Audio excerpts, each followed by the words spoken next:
안녕하세요. 사연에 빠지다의 DJ 민영입니다. 오늘 사연자는 하나만 알고 둘은 모르는 시댁 식구들에게 아주 본때를 보여줬다는데요. 과연 어떤 사연인지 들어보시겠습니다. 오늘도 두 가지 사연 준비되어 있는데요. 끝까지 들어주실 거죠? 그럼 바로 시작할게요. 구독과 좋아요 잊지 말고 꼭 눌러주세요. 안녕하세요. 저는 40대 여자입니다. 저는 봉사단체를 운영하시는 아버지를 따라 어린 시절을 남미나 아프리카에서 오랫동안 보냈어요. 성인이 돼서 한국에 들어와 생활한 지도 벌써 20년이 넘었지만 아직도 한국 문화가 어렵고 익숙하지 않습니다. 문화가 익숙하지 않다는 게 언어라든지 먹는 거라든지 하는 문제가 아니라 이미 생활에 깊숙이 스며들어 있는 문화를 말하는 겁니다. 한국에 들어와 대학을 다녔는데도 대학 생활을 하면서도 익숙하지 않은 게 많았어요. 특히나 선후배 문화라든지 친구들 사이에서도 힘든 부분이 많았습니다. 특히나 겉모습만 보고 사람을 판단하는 게 좀 견디기 힘들었어요. 대학 때 한 번은 이런 일이 있었습니다. 제가 아프리카에서 들어온 지 얼마 되지 않아 옷이나 신발 같은 게 아프리카에서 쓰던 것들 그대로였어요. 그대로 학교에 갔더니 지나가는 학생마다 저를 보고 비웃으며 퀴득거리는 게 느껴졌습니다. 저는 제가 뭐가 이상한지 처음엔 전혀 몰랐어요. 제가 씻지 않은 것도 아니고 옷을 세탁하지 않은 것도 아닌데 왜 저를 보고 웃는 건지 알 수 없었죠. 그런데 첫 번째 과 회식에 가서야 왜 학생들이 저를 보고 웃었는지 알게 됐습니다. 저는 몰랐는데 주변에서 다들 저를 02학번 복학생이라고 불렀대요. 분명 02학번 입학생이 맞는데 입고 다니는 옷이나 스타일이 꼭 복학생 같아서 02학번 복학생으로 부른 거죠.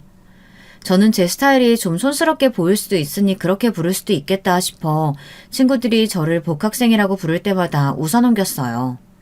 그런데 시간이 지날수록 참기 힘들 정도로 기분이 나쁠 때가 있었습니다. 친구며 선배들이 다들 저를 위한답시고 한마디씩들 하는데 그게 좀 듣기 거북하더라고요. 그래서 제 생각을 솔직하게 말했어요. 아무리 아프리카에서 살다 왔어도 그렇지 여기는 한국이고 이제 대학생인데 외모에도 좀 신경 써야 되지 않을까? 그래, 네가 이상하다는 게 아니라 네가 이러고 다니면 널 모르는 애들이 괜히 무시한다니까. 맞아. 다른 과 애들이 너 운동화 그거밖에 없는 것 같다고 뒤에서 수근거리는 거 들었다니까. 그래, 운동화도 운동화인데 가방 그거 몇 푼이나 한다고 그냥 좀 이름 있는 거 하나로 사라. 네 가방 도대체 어디 브랜드 거야? 우리 나이에 이런 가방 드는 애가 어딨냐? 동기 하나가 제 가방 브랜드를 찾겠다고 여기저기 들춰보기까지 했어요. 저는 기분이 상했지만 애써 웃어 보였습니다. 이 가방이 왜? 책도 많이 들어가고 튼튼해서 난 너무 좋은데. 그리고 나 운동화 이거 하나만 있는 거 맞아. 대학 졸업할 때까지는 이거 하나만 신을 거야. 가방이고 운동화고 다 깨끗하고 멀쩡한데 또 뭐하러 사? 제가 옷도 거의 사지 않고 신발도 하나만 신고 다니겠다고 하자 동기며 선배들은 제가 많이 가난한 줄 알았던 것 같아요. 그 이후로는 더 지적하지 않더라고요. 한국에 오고 나서 제일 놀란 건 다들 돈을 많이 벌거나 부자가 아닌 것 같은데 유행에 굉장히 민감하다는 겁니다. 유행하는 옷을 입지 않거나 브랜드 운동화나 가방을 들지 않으면 사람을 무시한다고 생각했어요. 물론 그런 사람들이 있을 수도 있지만 저는 상관없었습니다. 저는 그렇게 생각하지 않았거든요. 제가 어릴 때부터 자라온 곳에서는 비싼 옷이나 가방을 만들기 위해 많은 사람이 노동착취를 당하고 있었고 다른 나라 사람들이 몇 번 입고 버린 옷이나 가방들이 산처럼 쌓여 있었습니다. 그런 모습들을 자연스레 보고 자랐기 때문에 저는 물건을 함부로 살 수도 버릴 수도 없었어요. 제가 일부러 이런 이야기를 하려고 한 건 아니었는데 제 생각이 그렇다 보니 저도 모르게 친구들에게 그런 이야기들을 많이 했었나 봐요. 그러자 주변 사람들이 저와 이야기하는 걸 불편해하거나 눈치를 본다는 느낌을 받았습니다. 나 어제 엄마랑 백화점 갔다가 이 가방 또 질러버렸잖아. 너무 이쁘지? 참, 수진이는 이런 이야기 하는 거 싫어하지? 미안해. 저는 제 생각이 그렇다는 거지 주변에 제 사고방식을 강요하는 게 아니었는데요. 주변 사람들은 뭘 샀다거나 맛이 없어서 버렸다거나 이런 식의 이야기를 제 앞에서 하지 않았어요. 그러다 보니 저에게 쇼핑 가자는 말도 잘 하지 않았고 같이 밥을 먹자는 말도 하기 어렵다고 했죠. 그래서 대학 생활은 좀 외로웠어요. 제 생각이나 사고방식도 중요하지만 사람들과 어울려 지내는 것도 중요하니 저는 사회에 나와서는 많이 고치려고 노력했어요. 더는 유난하고 유별난 사람으로 보이고 싶지 않았습니다. 저는 대학을 졸업하고 직장에 들어가서는 튀지 않으려고 노력했어요. 유행하는 옷도 사서 입고 신발이나 가방도 좀 샀습니다.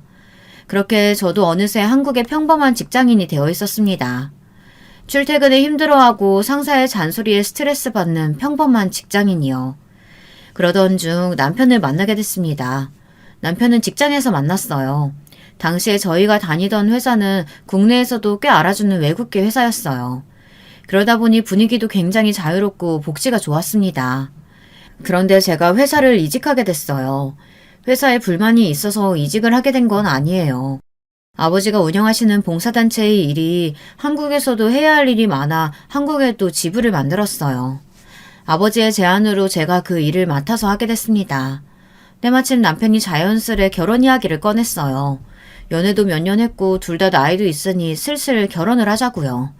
대단한 프로포즈는 아니었지만 저도 남편과 결혼하고 싶었어요. 제가 한국에 와서 산 지 꽤 됐지만 사실 마음을 나눌 친구도 별로 없고 의지할 사람도 없었어요. 가족들이 다들 외국에 있다 보니 항상 혼자인 것 같았어요.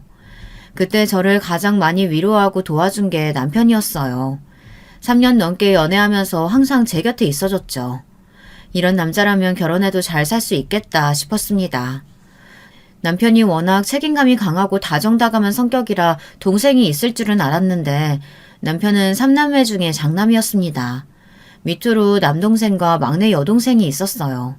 더군다나 시아버지께서 군인이시라 굉장히 엄하고 무뚝뚝하시대요. 그러다 보니 시어머니와 동생들도 남편에게 많이 의지하는 것 같더라고요. 저는 상견례 날 시어머니를 처음 뵀는데 같은 세대인 저희 친정엄마와는 많이 달라 보였어요. 친정엄마는 내내 아버지를 따라 외국 생활을 오래 하셨기 때문에 언제나 씩씩하셨어요. 반면 시어머니는 좋게 말하면 소녀 같아 보였고 제 솔직한 마음으로는 좀 철이 없는 느낌이었어요. 시어머니는 저를 보자마자 남편과 동갑이라는 게 마음에 안 든다는 투로 이야기를 하시더군요. 우리 아들이 일만 하느라 홍기를 놓쳐서 며느리는 좀 더 어렸으면 했는데 새아기 때래가 동갑이라고 하니 사실 좀 걱정이 되네요. 금방 애나 생길까 싶어서. 어머니는 아직 식도 안 올렸는데 벌써 무슨 아기 이야기를 해요. 저희 둘 다 아직 아이 생각은 없어서 천천히 가질 거예요. 아이고 아들, 애가 그렇게 갖고 싶다고 척척 아무 때나 생기는 게 아니야. 그것도 애 엄마가 어릴 때 얘기지. 애 엄마가 30대 중반이면 노산이라 생기기도 어렵다니까. 시어머니는 남편이 장남이라 손주를 빨리 보고 싶어 하셨어요. 그래서 그런지 제가 남편과 동갑인 게 마음에 안 드시는 눈치였죠. 근데 바깥 사돈 어른은 외국에서 일하신다더니 많이 바쁘신가 봐요? 상견례 날도 못 오시는 걸 보면. 네, 수진이 아빠가 지금 아프리카에 있는데 바로 한국에 들어올 수 있는 상황이 아니어서요. 죄송해요. 아마 결혼식 전에는 들어올 거예요. 친정엄마의 설명에도 시어머니는 영 탐탁치 않으신지 별말이 없으셨어요. 그때 시아버지께서 신경이 쓰이셨는지 시어머니를 툭 건드리시며 괜찮다고 해주셨습니다. 일이 바쁘시면 그럴 수도 있죠. 우리 며느리가 일찍부터 가족들하고 떨어져 사느라 많이 외로웠겠어요. 맞아요. 딸 혼자 한국에 보내놓고 매일 마음 쓰였는데 이렇게 좋은 짝을 찾았으니 다행이죠. 그런데 그때 연신 상견례 장소인 식당의 음식이 별로라고 투덜거리던 시누이가 어른들 말씀하시는데 대뜸 끼어들었습니다. 아프리카면 엄청 오지에 위험한 데 아니에요? 뭘 하시길래 그런 힘든 데까지 가서 일하세요? 오지고 위험한 데라서 아버님께서 가신 거야. 봉사단체 운영하시거든. 수진이도 그쪽에서 일하고 있고. 봉사단체? 그런 걸 직업이라고 할 수 있나? 돈을 많이 버는 것도 아닌데. 바깥 사돈도 너무하시네요. 멀쩡히 좋은 회사 다니는 딸을 굳이 데려다가 고생을 시키시고. 이 사람이 안사돈도 계신 자리에서 무슨 소리라는 거야? 내가 뭐 틀린 말 했어요? 안사돈 안 그래요? 우리끼리 있으니까 하는 말이지. 바깥 사돈이 고집이 좀 있으신가 봐요. 그 먼 나라까지 가서 온 식구 다 고생시키고. 저희는 고생이라고 생각 안 해요. 남편이 하는 일이 옳다고 생각하고 지지하고 있습니다. 아이고, 대단하시네요. 시어머니의 빈정거리는 말투에 순간 상견례 장애의 정적이 흘렀습니다. 시아버지께서 시어머니를 향해 혀를 차시며 저와 친정엄마에게 좀 이해해달라고 하셨어요. 친정엄마는 당연히 괜찮다고 하셨지만 저는 괜찮지 않았습니다. 상견례 이후 저는 고민이 많아졌어요. 예비 시어머니나 시누이가 제가 생각한 것과는 좀 다른 것 같아서요. 사실 친정엄마가 속상하실까봐 제가 말은 안 했는데 상견례가 끝나고 화장실에 들렀다가 제가 듣지 말았으면 좋았을 이야기를 들었습니다. 시어머니와 시누이가 화장을 고치며 이야기를 나누는데 저와 저희 친정어머니 이야기를 하고 있더라고요. 아무리 가난한 나라에서 살고 왔다고 해도 그렇지 명색이 상견례 날인데 둘 다 옷차림이 그게 뭐니? 누가 보면은 조금 전에 아프리카에서 배 타고 들어온 줄 알겠다. 그러니까 오빠는 도대체 저런 구질구질한 언니가 어디서 좋아서 결혼한다는 거야? 못생겼으면 나이라도 어리든지 아니면 집안에 돈이라도 많아야지. 우리 오빠가 어디가 모자라서 저런 집안에 장가래 가냐고. 어쩌겠니? 엄마가 우리 아들을 너무 착하게만 키워서 그런걸. 얘가 날 닮아서 계산적이지 못해. 내 친구들 보니까 오빠 결혼할 때 새언니들한테 명품 가방도 받고 그러던데. 명품 가방은커녕 양말 한 짝도 못 받게 생겼네. 저는 너무 기분이 상해서 당장 뛰쳐나가 결혼이고 뭐고 다 뒤집어버리고 싶었지만 그럴 수 없었습니다. 지금까지 살면서 겪지 않았던 일도 아니에요. 제 옷차림이나 스타일을 가지고 뒤에서 수군거리는 일은 대학 때부터 무수히 겪었던 이야기입니다. 세상에 완벽한 사람이 어디 있겠어요. 제가 남편을 선택했고 남편의 가족들과 가족이 되기로 이미 결심했으니 제가 감수해야 할 일이었죠. 그렇게 저와 남편은 결혼했습니다. 남편과의 결혼 생활은 행복했어요. 제가 태어난 나라였지만 한국에 있는 동안 이곳이 내 집이라는 느낌이 든 적이 없었는데 남편과 함께 살다 보니 어느새 이곳이 제 집이 되어 있더군요. 그리고 남편도 저와 살면서 안정감을 많이 느꼈어요. 남편 말이 결혼 전에는 무섭고 엄한 아버지와 철없는 어머니 사이에서 힘들었대요. 어릴 때부터 두 분이 싸우실 때마다 중간에서 중재를 해야 했다고 하더라고요. 그리고 남편이 달라진 점이 또 있었는데요. 남편은 저와 아버지가 하는 일에 관심을 갖기 시작했어요. 그러더니 남편도 평범한 직장 생활에 지쳐간다며 저와 함께 아버지를 도와 일하고 싶다고 했습니다. 그 일로 시댁이 한바탕 뒤집어졌어요. 남편이 외국계 기업을 그만두고 저와 함께 일하겠다고 하자 시어머니는 노발대발 남편에게 난리를 치셨나 봐요. 그리고는 며칠 뒤 저를 따로 집으로 부르셨습니다. 내가 살다 정말 별거를 다 본다. 내 아들이 대학 4년 내내 장학금 받으면서 다닌 모범생이야. 거기다가 남들이 다 다니고 싶어하는 직장까지 떡하니 들어가서 이제 부장까지 달았는데 회사를 그만둔다는 게 말이 되니? 저도 잘 생각해보라고 이야기했는데 어머님도 아시잖아요. 진호 씨 똑똑한 사람인 거. 본인도 신중히 생각하고 결정한 일이니까 조금만 더 믿고 지켜봐 주세요. 어이씨구 새아기, 너 지금 그걸 말이라고 하니? 안 그래도 착해 빠진 내 아들 네가 꼬드겨서 회사 그만두고 네 아버지 일 돕게 한 거 아니야? 오호라, 혹시 너희 아버지가 시키든? 잘난 내 아들 데리고 오라고? 시어머니는 흥분해서 아무 말이나 막 하시더니 나중에는 있지도 않은 일을 마치 사실처럼 부풀려서 말하시더군요. 마치 저희 친정아버지가 저에게 시켜서 남편이 회사를 그만두고 아버지 일을 돕게 한 것처럼요. 저는 그런 것 아니라고 남편이 결정한 거라고 100번도 넘게 말했었는데 시어머니는 제 말을 듣지도 않으셨어요. 이래서 집안에 여자를 잘 들여야 하는 건데 내가 너 처음 봤을 때부터 마음에 안 들었어. 딱 봐도 똑똑한 척 하는 게 남편 꽉 쥐고 흔들 줄 알았다니까. 아휴, 꼴 보기 싫으니까 당장 나가라. 저는 태어나 그런 대접은 처음 받아봤습니다. 아무리 화가 나셔도 그렇지 시어머니는 제가 보기 싫으시다며 막무가내로 나가라고 하셨어요. 그날 저는 집에 돌아오면서 너무 서러워서 눈물을 쏟았습니다. 이런 이야기를 남편에게 해봐야 남편이 저보다 더 속상해할 것 같아 말도 못하고 꾹 참았어요. 남편이 회사를 그만두고 본격적으로 저와 함께 일하기 시작하면서 시어머니는 저를 대놓고 미워하셨습니다. 남들이 부러워하는 그 좋은 회사에 다니던 아들이 저 때문에 회사를 그만뒀다고 생각하셨죠. 남편이 아무리 아니라고 해도 시어머니는 들은 채도 안 하셨어요. 저도 더는 이야기하지 않았습니다. 시어머니께서 너무 속상하신 나머지 그냥 그렇게 믿고 싶으신 것 같아서요. 물론 시어머니께서 저를 구박하고 미워하시는 게 괜찮았던 건 아니에요. 저도 사람인지라 당연히 서운했죠. 그러던 중 시댁에 좋은 일이 생겼습니다. 시동생이 결혼을 한다네요. 저는 몰랐었는데 알고 보니 시동생이 연애를 오래 한 여자친구가 있었더라고요. 예비 동서는 원래 그림을 그리다가 잘 안 돼서 미술학원에서 아이들을 가르친대요. 그 사실을 알게 된 건 시어머니께서 이야기를 해주셔서 알게 됐습니다.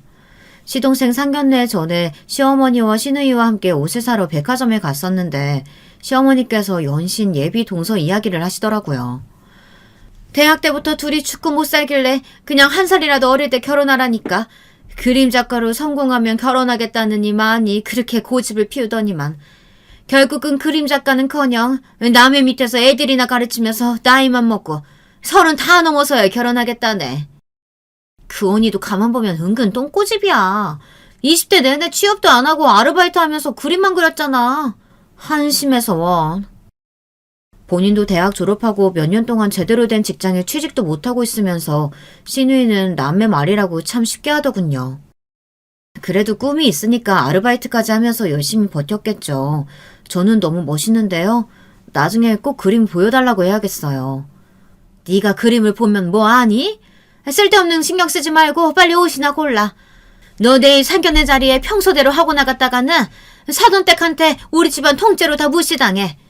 내일은 절대 그 꼴도 보기 싫은 가방 가지고 오지 말고 꼭 이거 들고 나와. 알았지? 시어머니는 평소 제가 들고 다니던 가방이 꼴 보기 싫었다면서 본인 명품 가방까지 빌려주셨어요. 저는 괜찮다고 하는데도 당신이 괜찮지 않다고 하셨죠. 이제만 말이지만 사실 저는 시누이와 시어머니가 이해가 되지 않을 때가 많았어요. 시아버지께서 군인으로 제대하시고 현재 작은 회사 고문으로 근무하고 계세요. 말이 좋아 고문이지 명함만 가지고 있는 거라 월급은 많지 않았습니다. 물론 시아버지께서 연금도 나오시지만 그래도 생활비가 부족하다고 하셔서 저희와 시동생이 매달 시부모님께 생활비를 조금씩 드리고 있어요. 그래서 시아버지는 항상 저희 부부와 시동생에게 미안하게 생각하십니다. 부모가 돼서 자식을 도와주지는 못할 망정 신세를 진다고요. 그런 와중에 시어머니와 시누이는 항상 백화점에서 쇼핑을 하고 가지고 있는 명품도 꽤 많았어요.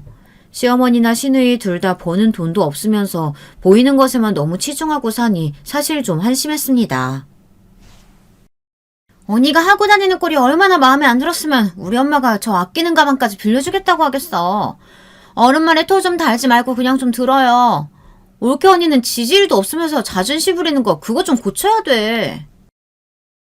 철없는 시어머니와 시누이가 하는 말이야 항상 한 귀를 듣고 대충 흘리려고 하는데도 그게 마음처럼 쉽지 않았습니다.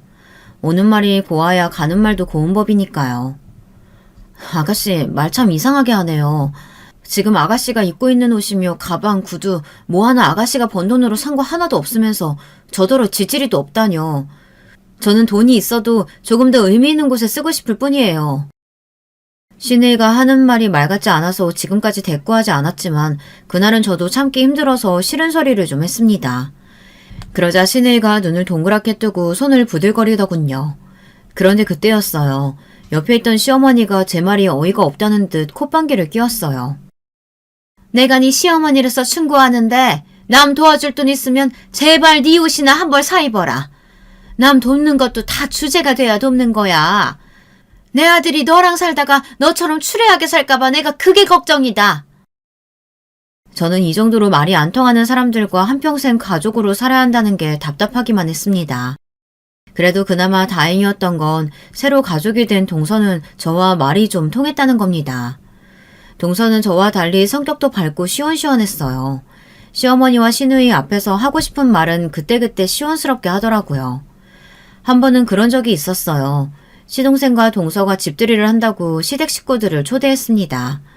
그런데 시동생과 동서 신혼집이 청담동에 있더라고요. 제가 알기로는 시동생도 일반 중소기업에 다니고 동서도 작은 미술학원에서 아이들을 가르친다고 들은 것 같은데 땅값 비싸기로 유명한 청담동에 신혼집을 구했다고 하니 신기했습니다. 그런데 금방 그 궁금증이 풀렸어요. 동선의 신혼집에 들어가자마자 신우이가 설레발을 떨면서 다 떠들더군요. 나는 세원이가 대학 때부터 그림 그리면서 아르바이트 계속 한다길래 지지리도 없는 집구석 딸내미인가 보다 했더니만 이 집 세원이 아버지가 해준 거라면서요? 대박. 세원이네 친정 부자예요? 제 동생도 아닌데 신우이가 입만 열면 저는 항상 제 얼굴이 다 뜨거워졌습니다. 강남 산다고 다 부자는 아니에요. 제가 어릴 때부터 계속 강남에 살아서 친정 부모님이 멀리 가는 거 싫다고 전세를 얻어주신 거예요. 여기가 내가 일하는 학원하고도 가깝고요. 동서는 강남 파락군 출신이더군요. 동서 말이 동서네 친정 부모님이 치맛바람이 좀 심해서 교육 문제로 강남에서 주고 사셨대요. 그래도 강남 살면 우리나라에서 제일 부자 동네에 사는 거 맞죠? 뭐 누구네는 아프리카에 사는데. 신우이는 백화점에서 있었던 일 이후로 대놓고 저를 자꾸만 비꼈습니다. 저는 애써 무시하고 동선에 집 구경을 했어요. 역시나 미술을 전공한 사람이라 그런지 집도 너무 예쁘게 잘 꾸며놓고 벽에 걸린 그림들도 너무 좋았습니다. 다 동서가 그린 그림이라던데 이대로 그림을 포기하기에는 실력이 너무 아깝더라고요. 제가 사실 그림에 관심이 많아요. 그림을 사고 팔 때 큰돈이 오고 가다 보니 그림을 판 돈을 기부하거나 미술품을 기부하는 경우가 많거든요. 그러다 보니 남미에 있을 때 아버지를 따라 전시회도 많이 갔었고 경매장도 따라다니고는 했었어요. 제가 보기엔 동서 그림이 훌륭해 보였어요. 저는 동서 실력이 너무 아까워서 그림을 계속 그리면 좋겠다고 이야기했습니다. 그러자 시어머니와 시누이가 또 제 앞에서 콧방귀를 뀌었어요. 가소롭다는 듯이요. 그네 네가 외국에서 좀 살다 왔다고 동서 앞에서 고상한 척 하고 싶은가 본데 사실 네가 외국에서 공부하고 온 것도 아니고 못 사는 나라 돌아다니면서 치질이 고생만 하다 온 거잖아. 그런 안목 가지고 네가 뭘 안다고 이제 맘 잡고 일하는 애한테 왜 이래라 저래라니? 가만 보면 시어머니와 시누이는 사람을 헐뜯고 구박하는데 아주 재주가 넘쳤어요.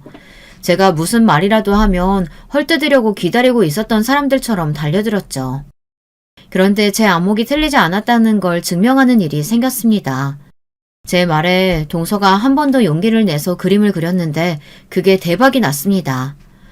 동서가 아마추어 전시회에 그림을 출품했는데 그게 반응이 좋아서 SNS를 통해 동서에게 그림 의뢰가 빗발쳤어요. 그뿐이 아니에요. 외국의 한 식품 브랜드에서 동서 그림이 마음에 든다며 협업 작품 계약 제의까지 들어왔습니다. 동서는 그림을 다시 시작한 지 1년 만에 세계에서 가장 주목받는 젊은 아티스트로 이름을 올렸습니다. 동서는 미술학원을 그만두고 외국 여기저기 전시회에 초대받아 다니느라 바빴어요. 동서는 얼마나 착한지 몰라요. 본인이 잘해서 이뤄낸 성과인데 항상 저에게 고마워했어요. 이게 다 형님 덕분이에요. 집들이 난 형님이 오셔서 제 그림 봐주지 않으셨으면 저에게 이런 행운은 일어나지 않았을 거예요. 이번에 전시회 잘 끝나면 수익금 일부는 형님네 단체에 기부하고 싶은데 받아주실 거죠? 어머머머 둘째야 그게 무슨 소리야. 네가 잘해서 네가 번 돈인데 큰애가 뭘 한 게 있다고 얘한테 고맙대. 그러게.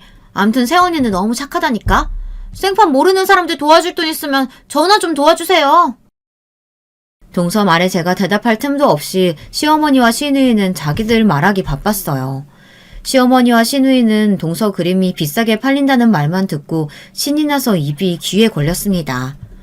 동서가 시댁에만 오면 옆에 착 붙어서 아부를 떨며 추켜 세우기 바빴어요. 동서가 시댁에 와서 과일이라도 하나 깎으려고 하면 시어머니는 난리가 났습니다. 어머머 둘째야, 네 손이 얼마나 귀한 손인데 과일을 깎아? 괜히 배익이라도 하면 어쩌려고? 그래야 뭐하니? 얼른 네가 좀 깎아라. 암튼 애가 눈치가 없어. 아니에요. 제가 해도 되는데요. 새언니는 이런 허드렛 일 뭐하러 해요? 올케 언니는 원래 하는 일 자체가 남 돕고 봉사하는 일이라 이런 일 정도 된 일도 아니에요. 그래. 우리 둘째 며느리는 다른 건 절대 신경 쓰지 말고 몸 관리하면서 그림만 그려. 정말 눈꼴이 시려서 봐줄 수가 없었어요. 얼마 전까지 동서더러 실력도 없으면서 그림 그리겠다고 고집을 피운다고 하더니만 동서가 잘 되자마자 행동이 180도 달라졌어요. 반면 동서는 시어머니와 시누이의 행동 때문에 항상 제게 미안해서 어쩔 줄 몰라 했습니다. 동서는 시어머니가 뭐라고 하든 과일도 본인이 깎고 설거지까지 했어요. 그게 당연하다고 하면서요. 시어머니나 시누이가 저를 괴롭힌다고 해서 저는 동서가 얄밉거나 밉지 않았습니다. 오히려 동서가 있어서 더 좋았습니다. 동서라도 없었으면 저는 시댁에서 숨도 제대로 못 쉬었을 거예요. 그러던 어느 날이었어요. 뜬금없이 시어머니께서 저를 호출했습니다. 시어머니가 교회를 다니시는데 권사가 됐다면서 교회 분들을 집에 다 초대하겠다고 하더라고요. 그러면서 하는 말이 저에게 식사 준비를 맡아서 하라고 하셨어요. 원래 그런 일은 큰며느리가 하는 거라고요. 저는 기가 찼습니다. 결혼하고 지금까지 한 번도 저를 큰며느리로 대접해준 적도 없으면서 부려먹을 때에는 또 큰며느리라네요. 교회 목사님까지 다 초대했으니까 음식 대충 차리지 말고 신경 써서 해. 네가 없는 사람들 돕는 일 한다고 음식도 없어 보이게 대충 하지 말고. 사람이 참 말하는 게 아다르고 어다른 건데 어쩜 저렇게 말을 밉게 하는지 모르겠습니다. 가만 보면 시어머니는 말로 천냥빚을 갚는 게 아니라 말로 천냥빚을 지는 스타일이었어요. 저는 시어머니께 괜한 잔소리 듣기 싫어서 최선을 다해 음식을 준비했습니다. 제 기준으로 준비하면 또 구질구질하게 준비했네 하며 말이 많을 것 같아 시어머니 기준으로 준비를 했습니다. 호텔식 출장 뷔페를 부르고 백화점에서 디저트도 사다가 준비했어요. 역시나 시어머니 기준에서 생각해서 준비했더니 반응이 좋기는 했습니다. 시어머니 교회분들이 들어오시자마자 휘둥그레진 눈으로 뭘 이렇게 많이 차렸냐고 음식에서 눈을 떼지를 못하셨어요. 그런데 문제는 음식이 아니었습니다. 시어머니는 작정하고 저를 한 방 먹이려고 부르신 것 같았어요. 바쁘게 준비하느라 앞치마를 두른 채 교회분들에게 인사를 하러 나갔는데 시어머니께서 저는 쳐다도 안 보고 말도 안 되는 소리를 하시더군요. 고생했어요. 이제 그만 가봐도 돼요. 아이고 다들 앉으세요. 우리 며느리가 나 축하한다고 호텔 출장 뷔페를 불러줬지 뭐예요. 아, 그 외국에서도 엄청 유명한 화가라는 그 며느리요? 네, 얘가 돈만 잘 버는 게 아니라 성격도 얼마나 싹싹한지 몰라요. 제가 교회에서 권사 됐다고 교회분들 모시고 식사 대접하고 싶다고 하더라고요. 저는 순간 제 두 귀를 의심했습니다. 시어머니는 제가 며느리라는 걸 교회분들에게 소개도 안 하시고 동서 이야기만 하셨어요. 마치 이 음식을 모두 다 동서가 준비한 것처럼요. 아무리 제가 미워도 그렇지 하루 종일 시어머니를 위해서 준비한 저에게 어떻게 그러실 수가 있는지 모르겠어요. 저는 그날 집까지 오는 내내 펑펑 울며 집에 돌아왔습니다. 그리고 다짐했어요. 다시는 시어머니에게 이용당하지 않겠다고요. 그날 저녁 시어머니에게 연락이 왔지만 저는 받지 않았습니다. 대신 남편이 전화를 받아 시어머니에게 한 소리 했어요. 엄마, 도대체 왜 그러는 거야? 며느리한테 손님상 차리라고 한 것도 기가 막히는데 하루 종일 일한 며느리를 손님들 앞에서 인쇄도 제대로 안 시키고 꼭 일하는 사람 부리듯이 그렇게 보내야 했어요? 며느리가 돼서 그까지 뷔페 좀 불렀다고 내가 사람들 앞에서 업어주기라도 했어야 한다는 소리야? 시어머니는 구제불능이었어요. 당신이 제게 무슨 실수를 하셨는지 전혀 가늠조차 하시질 못했습니다. 아, 됐어요. 나 정말 엄마 때문에 창피해서 엄마 며느리 앞에 얼굴을 못 들겠어. 엄마가 제대로 사과할 때까지 나도 엄마 안 보러 갈 테니까 그런 줄 알아요. 뭐야? 이래서 아들놈은 뼈 빠지게 키워봐야 소용없다니까. 다 자기가 잘나서 큰 줄 알지. 아니지. 이게 다 네 마누라 때문이다. 네 마누라가 중간에서 아주 이간질을 해서 나랑 네 사이까지 갈라놓은 거라니까? 시어머니는 무슨 일만 생겼다 하면 다 제 탓으로 몰아갔어요. 이제는 남편과도 말이 통하지 않았죠. 그날 이후 남편과 저는 한동안 시댁에 가지 않았습니다. 저나 남편이나 일이 바쁘기도 했지만 시어머니를 만나봐야 좋은 소리도 듣지 못하니 갈 이유가 없었죠. 그러던 중 동서에 좋은 일이 생겼어요. 시동생에게 연락이 왔는데 동서가 지금까지 우리나라며 외국에서 팔린 그림들이 정산이 들어왔는데 그 돈이 어마어마해서 고민하다가 청담동에 건물을 매입하기로 했다더라고요. 저는 너무 기뻐서 동서와 시동생을 축하했어요. 거기다가 최근에 시동생도 직장에서 승진을 했다고 하더군요. 여러모로 동서에 축하할 일들이 생겼으니 안 만날 수가 없었습니다. 동서가 한턱 쏘겠다고 해서 강남의 유명 호텔에서 식구들끼리 식사하는 자리를 가졌습니다. 그런데 오랜만에 만난 시아버지가 어딘가 안 좋아 보이셨어요. 최근에 만났을 때보다 살도 너무 빠지셨고 식사도 잘 하지 않으셨어요. 저는 걱정이 돼서 어디 안 좋으신 거 아니냐고 여쭙습니다. 그러자 시아버지께서 최근에 살도 좀 빠지고 대변 보는 것도 영 신통치 않다고 하시더라고요. 저는 아무래도 시아버지 건강에 문제가 있으신 것 같아 이것저것 더 물었어요. 그런데 그때 갑자기 시어머니께서 버럭 소리를 질렀습니다. 우리 둘째 며느리가 사주는 비싼 밥 먹는데 소 안 되게 굳이 똥 얘기를 해야겠어? 아유 진짜 더러워서 원.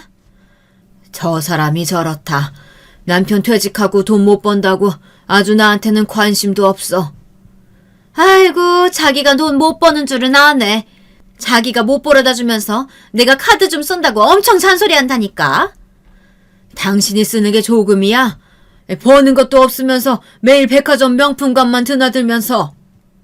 우리 둘째 며느리가 청담동에 건물이 있는데 내가 백화점 명품관 좀 드나들면 어때? 나는 이제 밥을 안 먹어도 배가 부르다. 시어머니는 시아버지가 몸이 안 좋다고 하는데도 전혀 신경 쓰지 않았어요. 오히려 시아버지 잔소리에 카드를 못 쓴다고 하소연만 하셨습니다. 그 뒤로부터 얼마 뒤 저는 아무래도 시아버지 안색이 좋지 않았던 게 마음이 쓰여 시아버지를 모시고 병원에 갔습니다. 시아버지도 아무래도 불안하셨는지 흔쾌히 저를 따라 나섰습니다. 그런데 그때 병원에 가지 않았다면 정말 큰일이 날 뻔했어요. 의사 말이 직장암이라네요. 2기인데 조금만 더 늦었으면 금방 진행이 됐을 거라면서 일찍 자랐다고 했어요. 수술만 하면 큰 문제 없을 거라고요. 그 일로 시아버지는 저에게 고마워하셨습니다. 그네, 너 아니었으면 정말 큰일 날 뻔했다. 내가 군인이라고 가족들 앞에서 가오만 잡았지. 사실은 겁이 많아. 병원에 가고 싶어도 무서워서 못 갔다니까. 그때 이후 저는 시아버지와 많이 가까워졌어요. 사실 이기라도 암은 암이라 위험한 상황이었는데도 시어머니는 수술만 하면 된다는 말을 듣고 별로 큰일로 여기지 않았어요. 오히려 평소 시아버지께서 관리를 안 해서 그런 거라고 구박만 하셨습니다. 그뿐만이 아니에요. 방사선 치료를 하고 입원해서 항암을 하는데도 시어머니는 한 번을 시아버지와 함께 병원에 가지 않았어요. 다 큰 어른이 병원 가는데 왜 따라가냐고요. 저는 자꾸만 시아버지께서 했던 말이 떠올라 가만히 있을 수가 없었습니다. 군인이었어도 병원에 가는 게 무섭다고 하신 말씀이요. 저는 시간이 되는 대로 시아버지께서 병원에 가실 때 동행을 했어요. 입원하고 퇴원하실 때 모셔다 드리기도 하고요. 며느리인 제가 시아버지를 따라다닌다는 게 혹여나 시아버지께서 불편하신 건 아닌가 걱정했는데 나중에 수술이 다 끝나고 나서 이야기를 하시는데 시아버지께서 너무 고마웠다고 하시더라고요. 자식들보다 낫다고요. 저는 제 마음 편하자고 한 일이었는데 그래도 시아버지께서 좋아하시니 뿌듯했습니다. 그리고 그날 이후 시댁에 완전한 제 편이 생긴 것 같았어요. 시어머니나 시누이가 제게 싫은 소리를 하면 시아버지는 언제나 제 편을 들어주셨거든요. 그러던 어느 날이었습니다.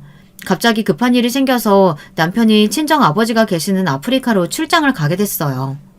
그날 마침 동서 생일이라 동서네 집에서 파티를 하기로 했는데 제가 남편을 공항까지 바래다주고 오느라 파티에 조금 늦었습니다.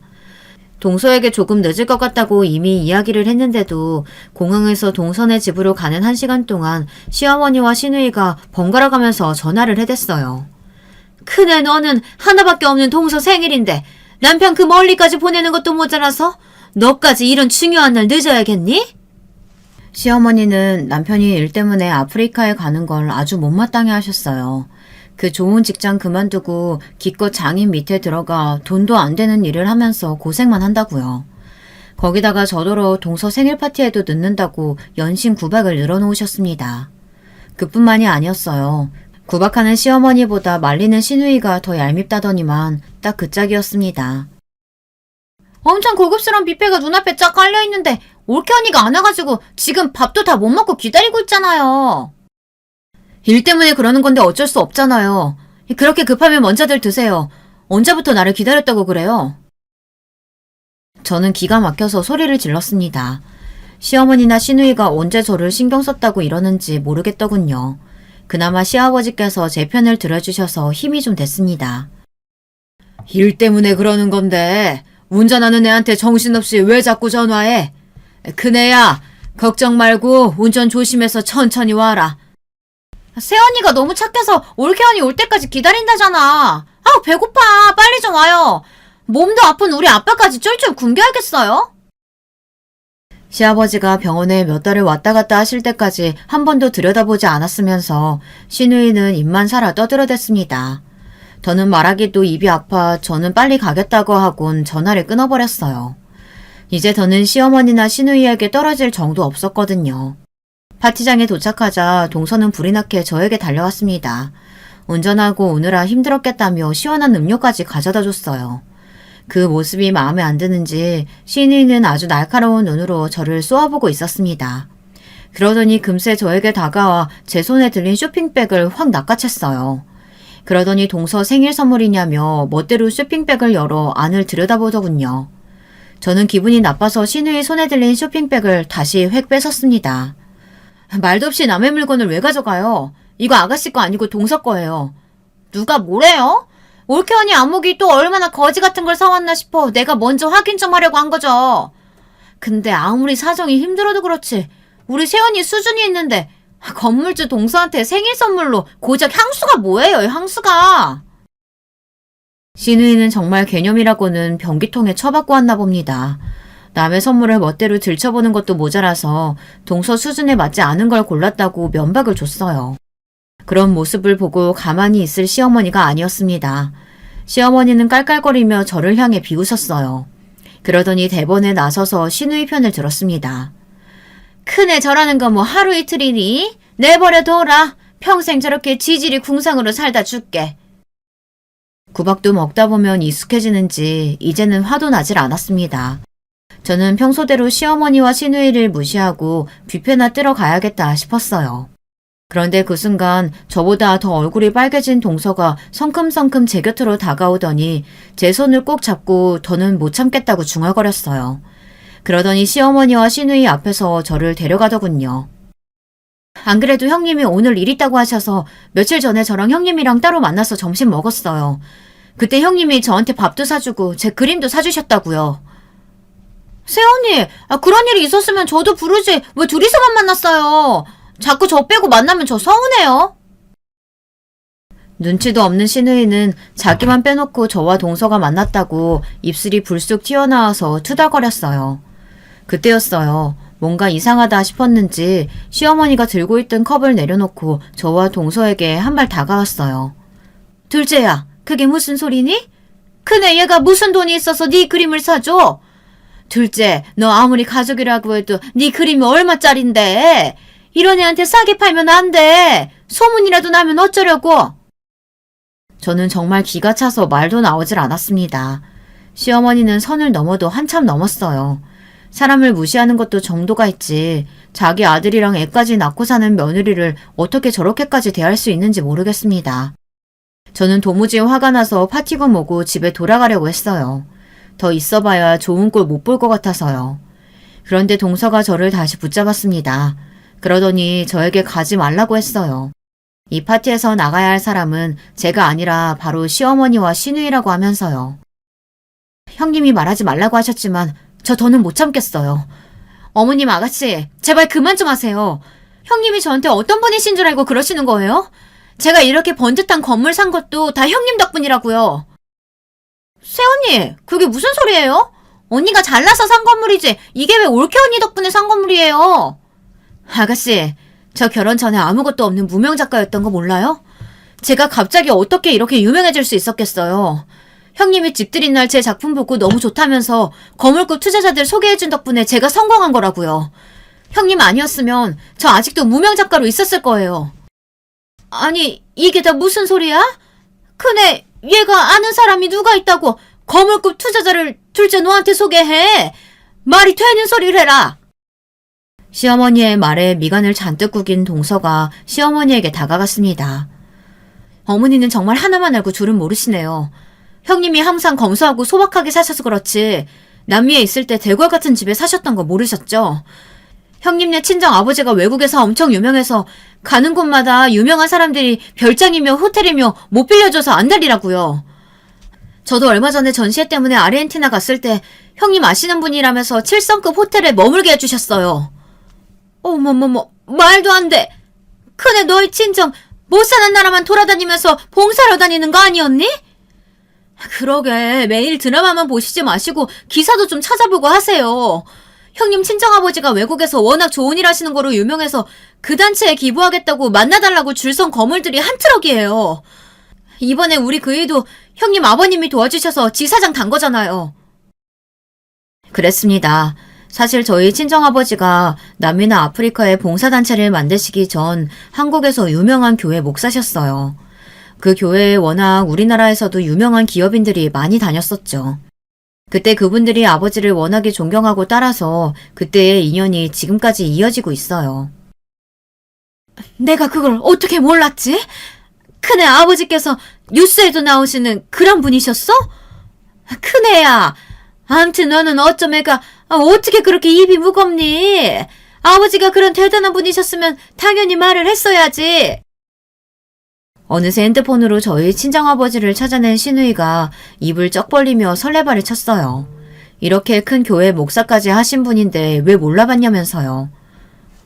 어머어머, 나 이번 우리나라 대기업이랑 같이 아프리카에 막 학교도 만들고 우물도 만들어줬다고 텔레비전에 나온 거 봤는데? 그럼 언니가 내 자리 하나 알아봐 줄 수 있어요? 가족 좋다는 게 뭐예요? 얘는? 네 주제에 대기업은 무슨 대기업이야? 차라리 대기업을 다니는 남자를 소개시켜달라고 하는 게 낫지. 큰애야, 내가 너 진짜 딸처럼 생각하는 거 알지?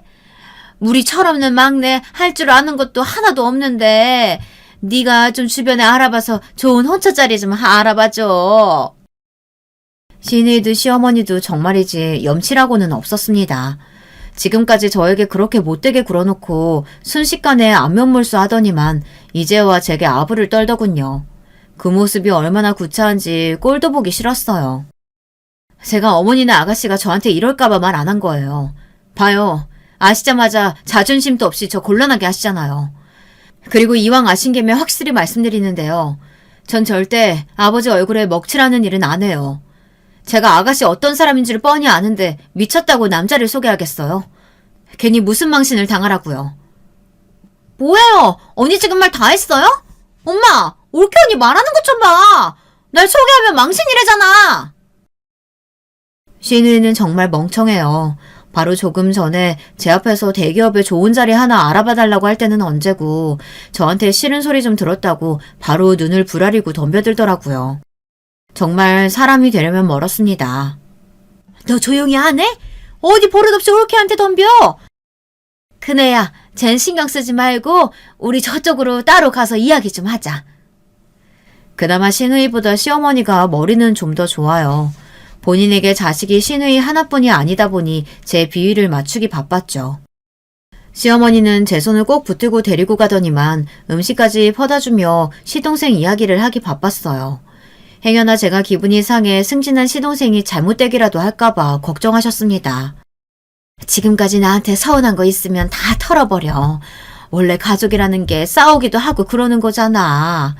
그리고 너도 네 동서 이뻐하니까 문제는 없겠지만 이 늙은이가 걔나 노파심에 묻는 건데 우리 둘째 지사장까지 달았으니까 곧 임원도 문제 없겠지? 글쎄요. 그거야 서방님이 알아서 잘 하시겠죠. 에이, 찾아보니까 우리 아들 다니는 회사 회장님도 큰애 너희 아버지 존경한다고 인터뷰도 했던데 뭘. 제발 바깥사돈께 말씀 좀 잘 드려줘. 그리고 그런 대단한 분들 만나러 가실 때 네 남편도 꼭 좀 데리고 다니시라고 하고. 저희 시어머님이지만 정말 대단한 분이셨습니다. 저희 친정아버지에 대해 아시자마자 지난 몇 년간 제게 했던 만행들은 까마득하게 잊으시고 저에게 잘 봐달라고 하셨어요. 저는 순간 소름이 돋아서 더는 시어머니와 마주하고 있을 수가 없었습니다.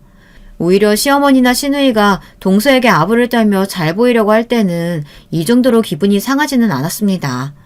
동서가 눈에 띄게 성장하고 달라지는 모습을 저도 옆에서 봤기 때문에 사람이 그 정도로 성공하면 주변에 당연히 다들 아부들 떨고 굽신거리기도 하는 거니까요. 하지만 저희 친정은 달랐습니다. 제가 태어났을 때부터 지금까지 저와 저희 친정은 달라진 게 하나도 없었어요. 그런데 바로 몇 분 전까지 저와 저희 친정을 세상에서 제일 못나고 바보 같은 사람을 취급하던 시어머니가 동서의 말 몇 마디에 순식간에 달라지는 모습을 보자 징그러워서 도저히 한 공간에 있을 수가 없겠더군요. 시어머니를 용서할 수가 없었어요. 결혼하고 몇 년 동안 저는 시어머니와 시누이의 모진 구박과 면박을 당하면서도 시간이 지나면 언젠가 저를 인정하고 가족으로 받아들여줄 거라고 기대했어요. 그런데 제가 너무 멍청했습니다. 시어머니나 시누이는 그런 상식적인 생각으로는 도저히 감당할 수 없는 사람들이었어요. 계산기 두드려서 이익이 되는 사람하고만 가족이 되는 사람들이었죠. 소름 돋으니까 이 손 놓으세요. 다시는 저한테 우리 며느리라는 둥, 딸 같아서 그랬다는 둥 그런 소리 하지 마세요. 동서, 나 도저히 이런 사람들하고 같은 공간에 못 있겠어. 생일 축하해. 우리 다음에 따로 보자. 저는 그대로 동선의 집을 박차고 나와버렸습니다. 시어머니는 주차장까지 저를 따라왔어요. 착한 우리 큰며느리가 왜 이럴까? 그동안 나한테 서운했으면 다 풀어. 앞으로 내가 너한테 정말 잘할게. 시어머니가 차 앞까지 가로막는데도 저는 무시하고 주차장을 벗어났습니다. 그리고 그날 이후 반년 넘게 시어머니나 시누이와는 만나지도 연락도 받지 않고 있어요. 저도 제가 이럴 줄은 몰랐는데 시어머니와 시누이에 대한 마음이 무너져 내리니 끝도 없이 부서지더군요. 결혼하고 지금까지 제게 한 행동들이 도저히 다 용서가 안 되고 다시는 보고 싶지도 않아요. 제 일을 남편에게도 이야기하니 남편도 이해해줬습니다. 당신이 원하는 대로 해. 내가 말했잖아. 당신이 싫으면 우리 엄마나 내 동생 안 보고 살아도 된다고. 언제나 제 편이었던 남편은 역시나 제가 하고 싶은 대로 하라고 했습니다. 동서도 저를 응원했어요. 시아버지도 마찬가지고요. 시어머니나 시누이가 지금까지 제게 한 짓을 생각하면 제가 많이 참은 거라고요. 저는 요즘처럼 혼란스러운 날이 없었습니다. 지난 반년 동안 시어머니나 시누이를 철저히 무시하고 살아가니 누구 눈치 볼 필요도 없고 상처받을 일도 없어요. 그런데 생각보다 속이 시원하지는 않습니다. 생각 같아서는 시어머니나 시누이 안 보고 살면 10년 묵은 채증이 싹 내려갈 줄 알았는데 그렇지도 않더군요. 매일같이 제게 전화하고 집까지 찾아오는데 신경이 쓰였어요. 여러분이 저라면 어떻게 하시겠습니까? 결혼 생활 내내 저나 친정 부모님을 개무시하고 구박했던 시어머니와 시누이를 용서하실 수 있으시겠어요? 저는 아직도 잘 모르겠습니다. 저처럼 고지식하고 세상 물정이라고는 잘 모르는 애가 과연 저렇게 얍삽하고 치졸한 인간들을 가족이라고 인정하고 살 수 있을지 말이죠. 제 이야기를 끝까지 들어주신 여러분들께서 판단해주세요. 여러분의 의견 댓글로 남겨주시면 하나하나 신중히 읽어보고 고민하겠습니다. 지금까지 저의 이야기 들어주셔서 감사해요. 여러분들에게는 언제나 행복하고 즐거운 일만 가득하시길 바라겠습니다. 여러분, 두 번째 사연 시작하기 전에 좋아요, 구독 꼭 눌러주실 거죠? 그럼 두 번째 사연 바로 시작합니다. 안녕하세요. 저는 얼마 전에 있었던 정말이지 충격적인 일을 소개할까 합니다. 열길 물속은 알아도 한길 사람 속은 모른다는 옛말이 있잖아요. 진짜 옛어른 말씀 틀린 것 없다고 제가 이 말을 온몸으로 겪게 될 줄은 꿈에도 몰랐답니다. 다음 주가 되면 결혼 7주년이 되는 저희 부부는 시아버님과 함께 살고 있어요. 함께 살기 시작한 것은 1년이 채 되지 않았는데요. 저희들을 모르는 사람들은 이렇게만 듣고 나면 힘들어서 어떻게 하느냐, 불편하진 않느냐 등의 말들로 저를 위로하시는 경우가 많아요.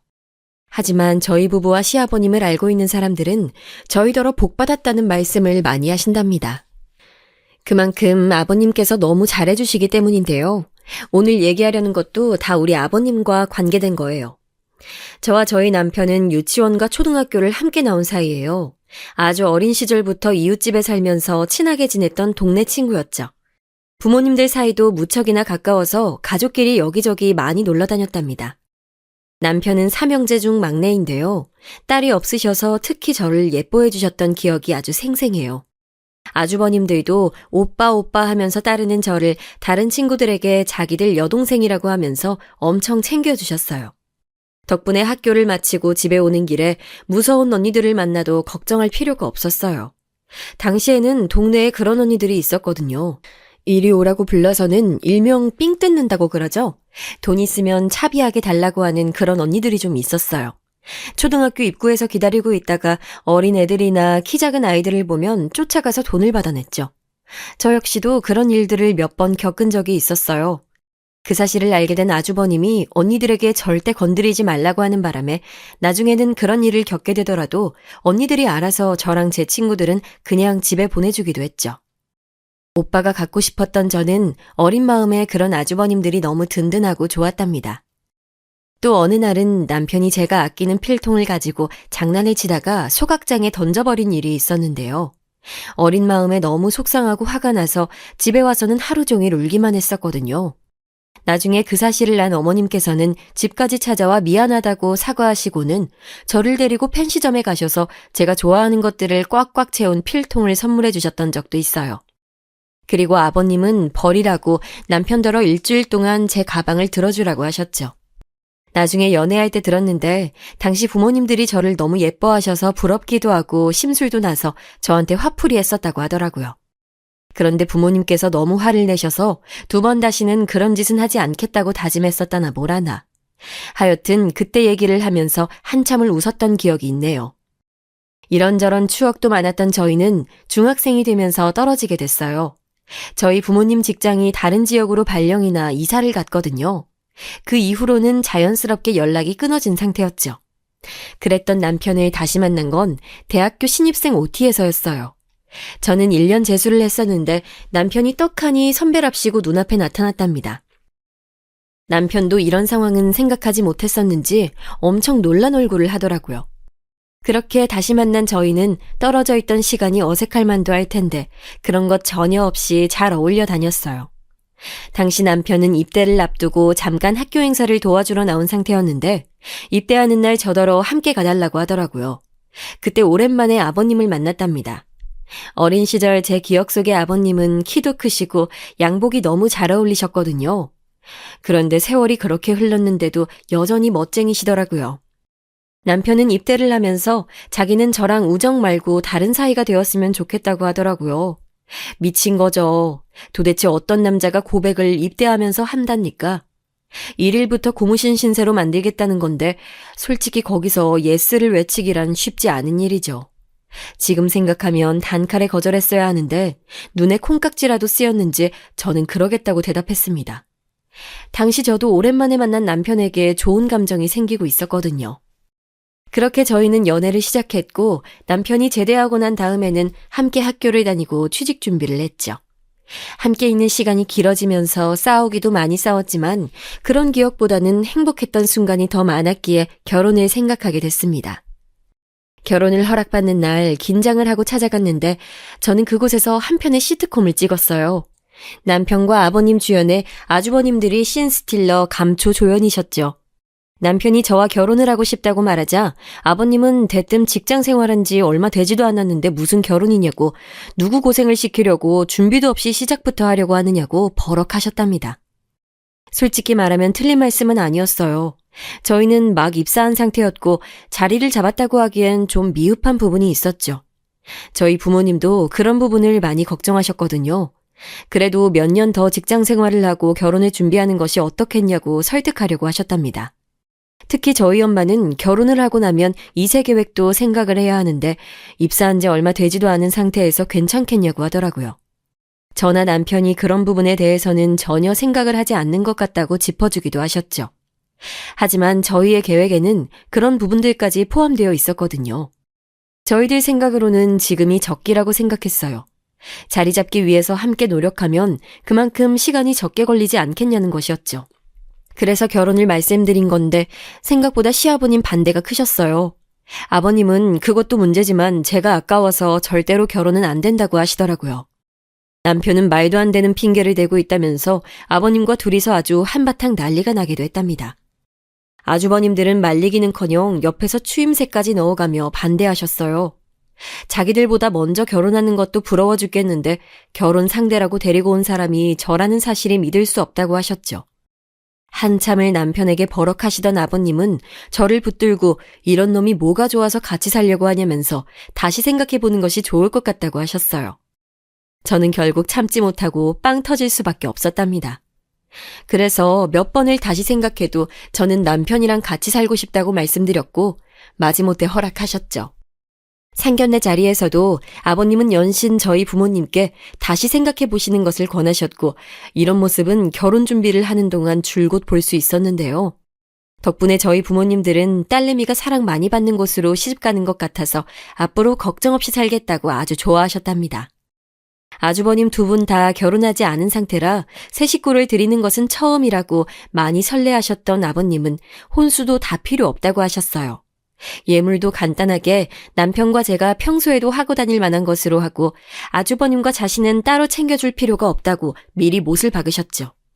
대신에 남편한테 꼭 프로포즈는 근사한 반지로 받아야 한다고 하시면서 제대로 못하거든 자신한테 얘기하라고 하셨어요.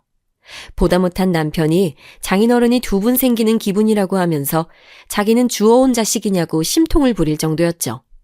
그래도 아버님은 꿋꿋하게 남편은 나 몰라라 하셨지만요. 신혼집을 준비할 때도 혹시나 돈이 부족하진 않겠냐고 걱정을 많이 하셨어요. 하지만 저도 남편도 두 사람이 살기엔 작은 평수의 아파트면 충분했기에 대출을 받아 전세금을 마련하기로 미리 약속을 해두었답니다. 아버님은 자신에게 왜 얘기하지 않고 대출을 생각했냐고, 자신에게 말하면 그 정도는 도와줄 수 있다고 하셨어요. 솔직히 저는 저희 부부의 시작을 부모님들께 의존해서 하고 싶진 않았거든요. 남편 역시 우리끼리 시작해서 하나씩 천천히 채워나갔으면 좋겠다고 말했고요.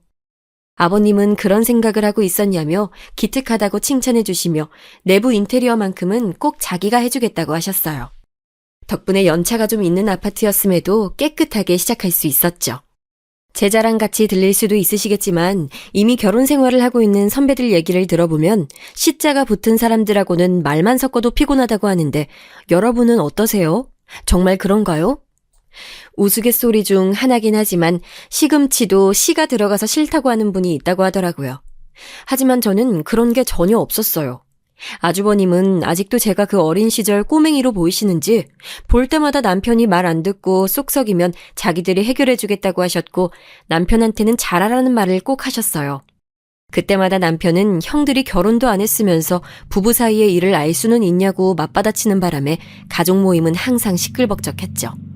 아버님은 한술 더 뜨셔서는 남편이 혹시라도 술 마시고 늦게 들어오거나 집에서 대장 노릇하려고 들거든 조금의 망설임 없이 쫓아내라고 하셔서 항상 남편은 자기만 외톨이라고 불만이었답니다.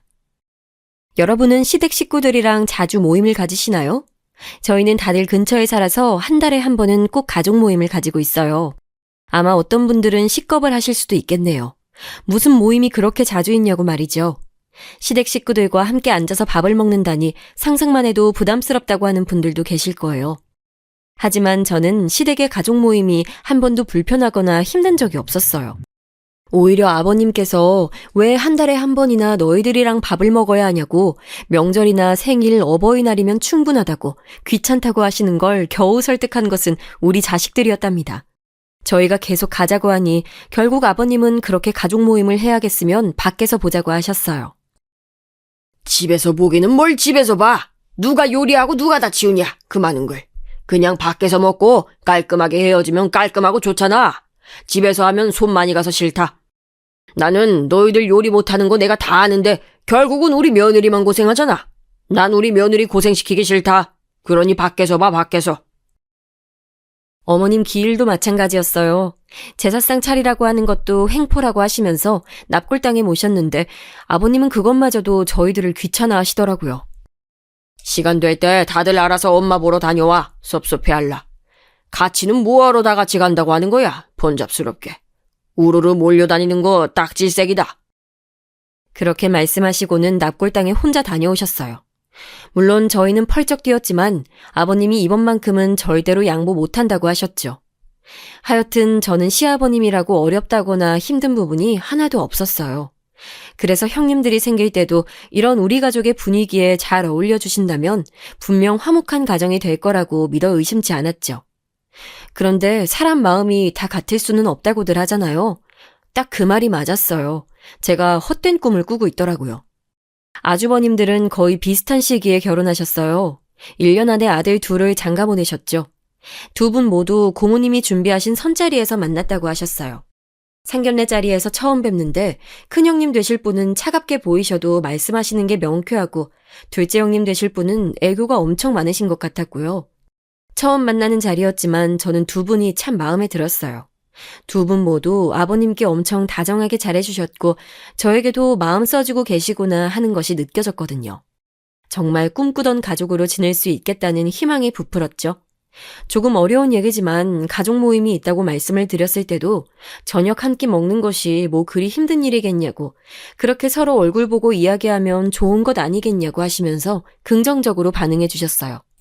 아버님은 다른 일이 있으면 빠져도 된다고 하시면서 굳이 무리해서 올 것 없다고 하셨지만 다들 마지막 주 수요일이 되면 어김없이 함께 모여서 밥을 먹었답니다.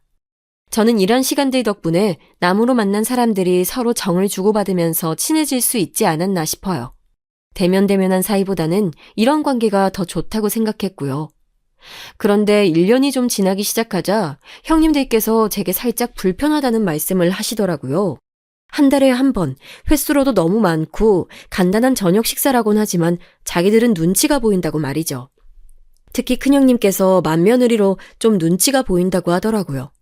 솔직히 아무도 눈치 주는 사람이 없는데 왜 그런 생각을 가지셨는지 이해가 되진 않았어요. 물어봐도 원래 시댁이 다 그런 것이라고 하시면서 오히려 멀쩡한 제가 이상하다고 하시더라고요. 둘째 형님은 매번 음식점을 찾는 것도 힘들고 평일 저녁을 먹는 것도 회사 일이 많아 부담스럽다고 하셨죠. 그런데 음식점 예약은 늘 제가 해왔고 주말에 하자고 했을 때 반대하시는 바람에 평일로 옮긴 건데 정말 어처구니가 없더라고요. 그래서 지인들에게 물어봤어요. 가족 모임이 한 달에 한 번 하는 건 어떠냐고 말이죠. 충분히 많다고 생각할 수 있다고 하더라고요. 워낙 아버님이 편하게 잘해주셔서 저는 많다고 생각한 적이 없었거든요. 아버님은 혼자 계시고 자식들이 멀지 않은 곳에 살고 있으니 한 달에 한 번이라도 얼굴을 보자는 의미였는데 제가 오버했구나 싶기도 했죠. 그런 고민을 한창 하고 있는데 때마침 비슷한 시기에 두 분이 아이를 가지게 됐어요. 그래서 이 모든 일들은 어영부영 묻혀버렸답니다. 아버님께서 홀몸도 아닌데 무리해서 움직이지 말고 몸 편하고 마음 편해야 한다고 신신당부를 하셨거든요. 우리 남편이 공무원인 것과 다르게 아주버님 두 분은 해외 출장이 잦은 분들이에요. 그러다 보니 자주 있는 일은 아니지만 장기간 나가는 경우도 종종 있었죠. 저는 이미 아이 둘 경험도 있기도 하고 우연하게도 한 동네에 살고 있었기에 아주버님들이 장기 출장이라도 가게 되면 종종 들러 필요한 것들을 챙겨주기로 했어요. 하지만 저도 하는 일이 있어서 쉬운 일만은 아니었어요. 아버님께서는 혼자서 챙기기 힘들지 않냐고 하시면서 많이 도와주셨어요. 며느리들이 혹시 입덧으로 고생할까봐 형님들 먹고 싶다고 하는 것은 무엇이 되었든 챙겨주셨답니다. 어딜 나갔다 오실 때마다 아기용품을 하나씩 사는 건 물론이고 몸에 좋다고 하는 것들이 보이면 꼭 양손 가득 들고 오셨죠. 그런데도 너무 자주 찾아가면 혹시나 며느리들 스트레스 받을까 싶어서 택배로 보내는 일이 대다수였지만요. 아이가 태어난 이후 큰형님은 하루라도 빨리 복귀를 하고 싶어 하셨어요. 육아휴직을 내면 지금까지 쌓아올린 경력이 한순간에 무너질 수도 있다고 엄청 걱정하시더라고요. 하지만 아직 돌도 지나지 않은 아이를 두고 나간다는 것이 어디 쉽게 결정할 수 있는 일은 아니잖아요. 친정 식구들에게 맡길 상황도 아니었고 베이비시터를 내심 불안하시기도 하고 하셨나 보더라고요. 처음엔 저한테 아이를 좀 봐줄 수 없냐고 하셨어요. 하지만 저도 제 일이 있다 보니 선뜻 그렇게 하겠다는 말이 나오진 않았어요. 제가 챙기기에는 가게 일이 있어서 곤란한 상황이었죠. 그런데 이때 아버님께서 흔쾌히 아이들을 봐주시겠다고 하셨어요. 시어머니도 아니고 시아버지가 무슨 아이를 볼 수 있겠냐고 생각하시는 분들도 덜어 있으시겠지만 저희 아버님은 여러분이 상상하시는 것 이상의 스킬을 보유하신 분이랍니다. 아주버님과 남편 어릴 때는 육아는 함께하는 것이라고 하면서 아버님은 기저귀 갈고 목욕시키고 분유 먹이는 등등 빠짐없이 다 해보셨대요. 그것도 육아 고수나 마찬가지일 정도로 아주 능숙하셨죠. 저희 아이들도 어릴 때 아버님께서 종종 봐주셨는데 어찌나 섬세하게 챙겨주시는지 감탄이 절로 나올 정도였답니다. 덕분에 우리 아이들은 지금도 할아버지라고 하면 좋아 죽어요 아주. 그렇게 시아버님의 도움을 받은 두 형님들은 직장에 빠르게 복귀를 했어요. 아침에 출근길에 애들을 시댁에 맡겨두고는 퇴근하면 데리고 가셨죠. 아이들이 좀 더 컸을 때는 어린이집에서 데려와 퇴근할 때까지 아이들을 케어하는 것이 다 시아버님 몫이 되었고요. 아버님은 손주들 돌보는 재미가 쏠쏠하다고 하셨지만 많이 고되고 힘들지 않을까 생각이 들었어요. 아이들과 함께 지내려면 그만큼의 에너지도 필요하잖아요. 게다가 어찌나 활동적인지 잠시라도 가만히 있지를 못하는 아이들이라 조금만 다른 일을 하고 있으면 금방 시야에서 벗어나 사고를 치다 보니 눈을 뗄 수가 없었죠. 이때부터 저는 형님들에게 조금씩 섭섭함이 쌓이기 시작했어요. 두 분은 급할 때는 아버님을 찾아와서 도와달라고 징징거렸으면서 정작 아버님 생신이나 어버이날에 저녁 먹자고 하면 무슨 일이 많은지 늘 핑계만 대면서 미루는 일들이 많았거든요. 그러던 어느 날이었어요. 아버님께서 드물게도 가족들을 집으로 부르셨죠. 꼭 오라는 말씀을 하시는 편이 아닌지라 저희 부부뿐만 아니라 아주버님 내외도 의아한 표정으로 모였답니다. 아버님께서는 잠깐 망설이시는 듯 하시더니 처음으로 유산에 관한 이야기를 꺼내셨어요. 그동안 이런 얘기를 직접적으로 하셨던 적이 한 번도 없었거든요. 저희는 아직 정정하신데 무슨 그런 얘기를 하시느냐고 모두 깜짝 놀랐지만 아버님께서는 요지부동이셨죠. 아무래도 친구 장례식장에 다녀오신 것이 계기였던 것 같아요. 아버님께서는 재벌은 아니지만 그래도 그동안 사업을 하시면서 모아둔 재산을 어떻게 할지 정해두는 것이 좋을 것 같다고 하셨어요. 너희 어머니가 세상을 떠날 때 약속한 것이 있었다. 나중에 우리 아이들 먹고 자고 쉴 수 있는 집 마련해주고 남은 것들은 싹 다 정리해서 사회에 돌려주고 홀가분하게 떠나자고 말이야. 그래서 너희 결혼할 때 내가 집을 해준 것도 그런 의미였어. 너희 어머니와의 약속을 지키기 위해서. 그래서 나는 유언장에 이 점을 분명히 하려고 한다. 하지만 막내는 내가 결혼할 때 챙겨주지 못했기에 이 집은 막내에게 주고 가련다.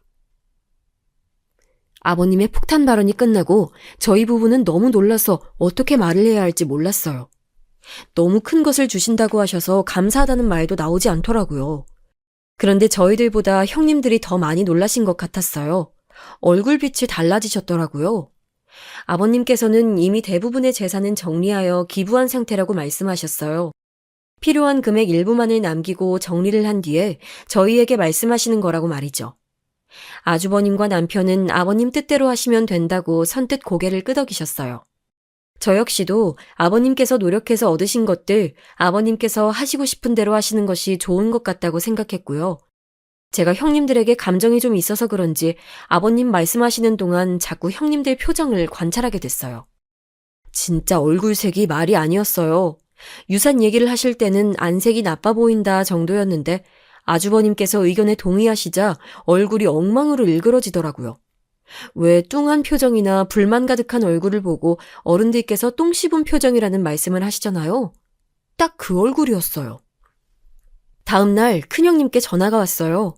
무슨 화난 사람도 아니고 목소리를 깔고서는 아버님 집을 저희가 받는 것에 대해서 어떻게 생각하느냐고 하셨죠. 저야 아버님이 주시면 주시는 대로 아니면 아닌 대로라 아버님 말씀을 따를 생각이라고 했죠. 그랬더니 큰형님께서는 자신이 맏며느리인데 지금 살고 계신 아버님 집을 막내가 받는 것은 남들 보기에도 좋지 않다고 하더라고요. 남들이 무슨 상관인가 싶기도 했지만 뭐 어떻게 보면 그런 점을 이상하게 오해하는 사람도 있을 수 있겠구나 싶었죠. 제가 별다른 말을 하지 않자 이번에는 유산을 다 사회에 기부하시는 것은 무리가 아니냐는 말씀을 꺼내시더라고요. 다른 말씀을 하시진 않았지만 목소리에서 섭섭함이 느껴지더라고요. 어처구니가 없었죠. 저는 처음 아버님께서 유산 문제 이야기하셨을 때 왜 벌써부터 준비를 하시는 걸까 하면서 속상하기도 하고 마음도 많이 불편했거든요. 그래서 큰형님께서 지적하시는 섭섭하다고 하는 부분에 관해서는 조금도 이해가 되지 않았어요. 저는 아버님 말씀처럼 저희가 결혼할 때 저희끼리 대출받아 작은 아파트 전세로 시작했고 그 대출금을 다 갚은 것은 최근이라 아버님께서 신경을 쓰셨던 것 같다고 말씀드렸어요. 그랬더니 형님은 몇 번이나 저에게 결혼할 때 받은 것이 없냐고 확인 또 확인을 하시더라고요. 그렇다고 말씀을 드렸음에도 잘 생각해보라고 하면서 계속 같은 질문을 반복하시더라고요. 정말 받은 것이 없냐? 집 말고 다른 것으로 받은 것은 아니냐? 인테리어에 돈은 얼마 들었는지 알고는 있느냐 등등 무슨 취조받는 기분이 들면서 짜증이 나더라고요. 결국은 정색하고 도대체 뭐가 알고 싶으신 거냐고 물었더니 큰형님께서 오히려 화를 내시면서 됐다고 전화를 확 끊어버리셨죠. 다음 날은 둘째 형님께서 전화를 주셨더군요. 전 재산 기부라니 너무하신 말씀 아니냐고 하면서 볼멘 소리를 하셨죠. 자식들은 고생하면서 사는데 어떻게 그럴 수 있냐고 말씀하시는데 어처구니가 없었죠. 고생하면서 산다니 누가 그렇게 산다는 말인가 싶었어요. 사실 작은 형님은 작은 가게를 한번 해보고 싶다고 하셔서 아주버님께서 아주버님 몰래 차려주신 적이 있었거든요. 아주버님께는 친구와 동업을 하면서 대출을 받았다고 했지만 사실은 그거 다 아버님께서 해주신 것이었어요. 아이들을 곁에서 케어만 하자니 생활비가 빠듯하고 직장에 다니자니 아이들이 자꾸 눈에 밟힌다나 어쩐다나. 아버님이 그 말에 약해지셔서 작은 가게를 차려주셨답니다. 처음엔 의욕적으로 하는 것 같더니 요즘은 손님도 거의 없이 파리만 날리고 있었죠. 큰형님은 주식으로 돈을 날렸던 적이 있는데 그것도 아버님께서 아주버님 몰래 해결해 주셨어요. 친구가 알려준 정보라고 하면서 간도 크게 거금을 주식에 투자를 했는데 알고 봤더니 그 친구가 바람잡이 역할을 하던 사람이었던 것이죠. 아주버님께서 아시면 큰일 난다고 우시는 바람에 마음 약해진 아버님께서 도와주셨거든요. 앞으로는 절대로 주식에 손을 대지 않겠다고 약속까지 하셨던 분이었죠. 이 모든 일을 다 알고 있던 저로서는 형님들의 반응이 기가 차더라고요. 남편과 얘기를 해볼까 하다가도 워낙 이런 부분에 칼 같은 사람이라 차마 꺼낼 수는 없었죠. 우선은 형님들께 저도 남편도 아버님의 의견에 불만이 없고 아버님께서 하자고 하시는 대로 따라갈 생각이라고 분명히 못을 박았답니다. 그랬더니 두 분 다 한동안 제 전화를 전혀 받지 않으시더라고요. 나중에 알았지만 이미 집에서 아주버님께 서운하다고 얘기를 꺼냈다가 불벼락이 떨어진 상황이었다고 하더라고요. 그래서 저를 자기들 편으로 끌어들이면 좀 더 유리하지 않을까 싶어서 연락을 하신 것 같은데 제가 동의는커녕 아버님 편을 들었으니 더 화가 나셨겠죠. 이번 일을 계기로 저와 형님들 사이는 더 소원해졌답니다. 아버님의 유산 분배와 관련한 일이 있고 나서 어색했던 형님 동서 관계는 코로나가 터지면서 더 심해졌어요. 아버님께서는 혹시나 손주들이 코로나에 노출되면 어떻게 하시냐며 명절은 물론이고 생신이나 어버이날도 그냥 전화만 해도 충분하다고 절대로 와서는 안 된다고 와도 문은 안 열어줄 것이라고 말씀하셨어요. 절대로 오지 말라고 하시면서 전화만 해도 충분하다고 하셨어요. 하지만 저는 전화 드릴 때마다 괜찮다, 불편한 것은 없다, 잘 지내고 있다고 아버님께서 말씀하셨지만 신경이 많이 쓰이더라고요. 그래서 일주일에 한 번은 꼭 퇴근길에 들려서 아버님 얼굴도 뵙고 냉장고도 챙겨보고 했답니다. 그런데 어느 날 평소처럼 전화를 드렸는데 전혀 받지를 않으시더라고요. 평소에도 전화만큼은 빨리 받으시는 분이라 걱정이 되기 시작했죠. 집으로 찾아갔지만 아무리 불러도 반응이 없었어요. 주무시나 싶기도 했지만 이렇게까지 소리를 지르며 불렀는데 반응이 없다면 무슨 일이 터진 것이 분명하다 싶더라고요. 괜한 기분이 들어 열쇠를 따고 들어갔더니 아버님께서 쓰러져 계셨어요. 정말 지금도 그때만 생각하면 손발이 덜덜 떨려오고 머릿속이 하얗게 변하는 것 같아요. 저는 급하게 구급차를 부르고 남편에게 전화를 했어요. 손이 너무 떨려서 통화를 누르기까지 한참이 걸렸죠. 남편은 미친 듯이 밟아 병원에 도착했어요. 의사 선생님 말씀으로는 조금만 늦었어도 큰일이었다고 하시더라고요. 뇌출혈이 보이는데 의식을 찾아봐야 더 자세한 것을 알 수 있다고 말씀하셨죠. 덜컥 겁이 나더라고요. 혹시 우리들 모르게 병원에 다닌 것은 아닐까. 우리끼리는 아버님께서 친구 장례식장에 다녀오셔서 울적한 마음에 괜히 유산 얘기를 꺼내신 것이라고 생각했는데 사실은 아니었던 것이죠. 이런 일이 있었을 것을 미리 대비하셨던 걸까? 머릿속은 온갖 생각으로 가득했어요. 연락을 받고 찾아오신 형님과 아주버님과 함께 저희는 병원 밖에서 발만 동동 구르면서 기다리고 있었어요. 코로나라 병원에 들어가는 것도 한정된 인원만 가능하더라고요. 다행히 생각보다 빨리 의식을 찾으셨단 소리에 저희들은 다들 안도의 한숨을 내셨답니다. 그런데 의사 선생님께서 아버님이 의식은 찾으셨지만 왼쪽에 마비 증상이 있어서 경과를 더 지켜봐야 한다고 하셨어요. 지금은 사진으로 봤을 때 수술까지 고려할 상황은 아니지만 그래도 한동안은 입원하면서 경과를 지켜보고 이후 재활을 시작하자고 하시더군요. 수술은 아니라고 하지만 뇌출혈이라고 하니 심장이 덜컥 내려앉는 기분이었어요. 아버님께서 입원하신 이후 병원에서는 보호자 한 명만 병실에 들어갈 수 있고 그마저도 시간이 정해져 있다고 했어요. 남편과 저는 매일같이 번갈아 가며 병원에 들러 아버님의 상황을 챙겼답니다.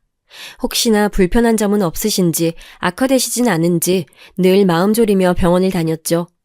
그렇게 병원을 오가던 저희 부부는 아버님께서 퇴원하신 이후의 상황에 대해서 이야기를 몇 번이나 나눴어요. 혼자서 계실 수도 없고 그렇다고 간병인에게 맡겨두기만 할 수도 없으니 차라리 아버님 댁으로 우리가 들어가는 것은 어떻겠냐고 남편이 조심스럽게 말하더라고요. 남편은 뒤늦은 시집살이를 시작하게 하는 것 같아서 미안하다고 하더군요. 아버님 몸도 불편하셔서 제가 신경 써야 할 것들이 많다고요. 물론 가게 나가 있는 동안에는 간병인을 쓰고 퇴근 이후에는 자신도 많이 챙기겠지만 상대적으로 집에 있는 시간이 긴 쪽은 저니까 저에게 너무 미안하다고 말이에요. 남편의 이런 말이 거꾸로 저는 좀 서운했어요. 그동안 아버님께서 저희 부부뿐만 아니라 자식들에게 얼마나 다정하고 따뜻한 분이셨는데 이런 상황에서 제가 꺼려할 것이라고 생각했다는 그 자체가 너무 속상했죠. 저는 상관없다고 꼭 우리가 모시자고 말했어요. 하지만 속으로는 형님들이 어떻게 나올지 걱정스러웠죠. 유산 문제로 전화를 했을 때 이후로는 전화 통화를 한 적도 없었거든요. 그래도 어쩌겠나 싶어서 우선은 남편이 말한 방법으로 정하고 넘어갔어요. 시간은 그렇게 흘렀습니다. 병원에서는 아버님께서 빠르게 좋아지고 계신다고 말씀하셨죠. 앞으로 재활치료만 꾸준하게 하면 괜찮아질 것이라고 퇴원해도 괜찮다고 하시더군요. 저희 부부는 계획대로 아버님 댁으로 들어가기로 했죠. 정말 반가운 소리였습니다. 저희 부부는 아주버님께 퇴원 이후의 계획에 대해서 말씀을 드렸어요. 아주버님은 그렇게 해주면 도움이 될 것 같다고 고맙다고 하셨지만 형님들은 입을 꾹 다물고 있더군요. 저는 나중에 또 어떤 말씀을 하시려고 지금 저러나 싶었지만 이미 형님들께 오만정이 뚝 떨어져서 마음대로 해봐라 싶었답니다. 사실 몇 달을 병원을 다니는데 간병인 아주머니께서 하루는 제게 그러시더라고요. 아버님이 하나밖에 없는 며느리를 어찌나 예뻐하시는지 보기 좋다고 말이죠. 며느리가 셋인데 무슨 말씀이냐고 했더니 자기는 단 한 번도 다른 사람은 본 적이 없다고 놀라시더라고요. 그 몇 달을 계시면서 전화 오는 것도 못 봤는데 다른 며느리는 멀리 있냐고 묻는데 얼굴이 화끈거리더라고요. 아버님께 슬쩍 물어봤는데 역시나 병문안은커녕 전화도 안 했더라고요. 자기들 급할 때는 아버님 하면서 그렇게 알랑방귀를 뀌면서 아양을 떨더니 아버님 유산 얘기가 나오고 난 뒤로 몸이 편찮으시니 코빼기도 안 보인다는 것이 너무 화가 났죠.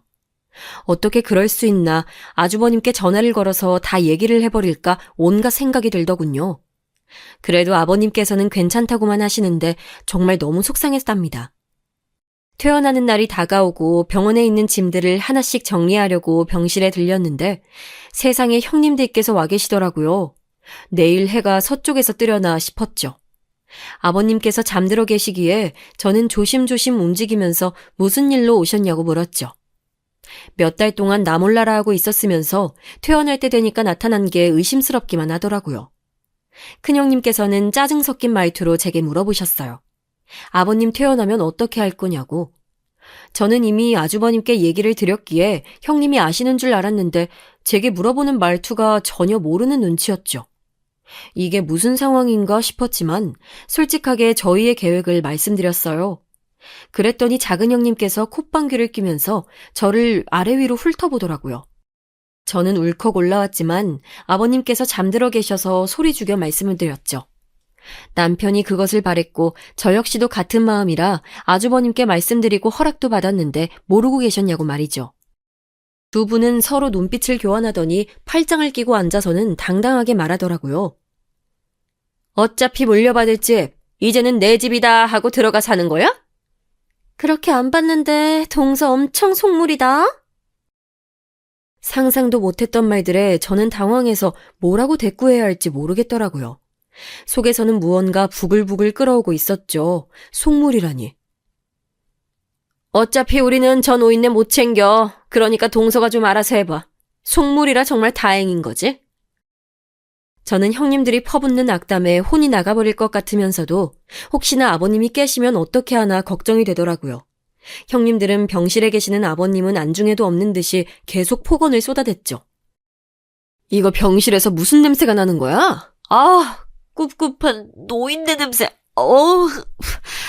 둘째 동서, 동성 괜찮아? 난 코가 예민해서, 진짜 이게 뭐야? 생각만 해도 소름 돋아. 그럼요, 형님. 저는 지금도 코가 썩어 들어갈 것 같아요. 이런 일 잘하는 동서가 있어서 다행이죠. 저는 더 이상 참지 못하고 두 분을 병실 밖으로 밀어내려고 팔을 잡았어요. 두 사람은 제 손을 쳐내면서 어디다 손을 대냐고 언성을 높였죠. 저는 아버님 주무시는데 하실 말씀 있으시면 나가서 하자고 했지만 두 사람은 더 막무가내였어요. 형님, 진짜 여기서 이러실 거예요? 아버님 주무신다고요. 나가서 저한테 따지든 욕을 하시든 나가서 하자고요. 아버님이 예뻐하신다고 아주 눈에 보이는 게 없나 봐. 동서, 어디다 손을. 내가 동서보다 손 윗사람이야.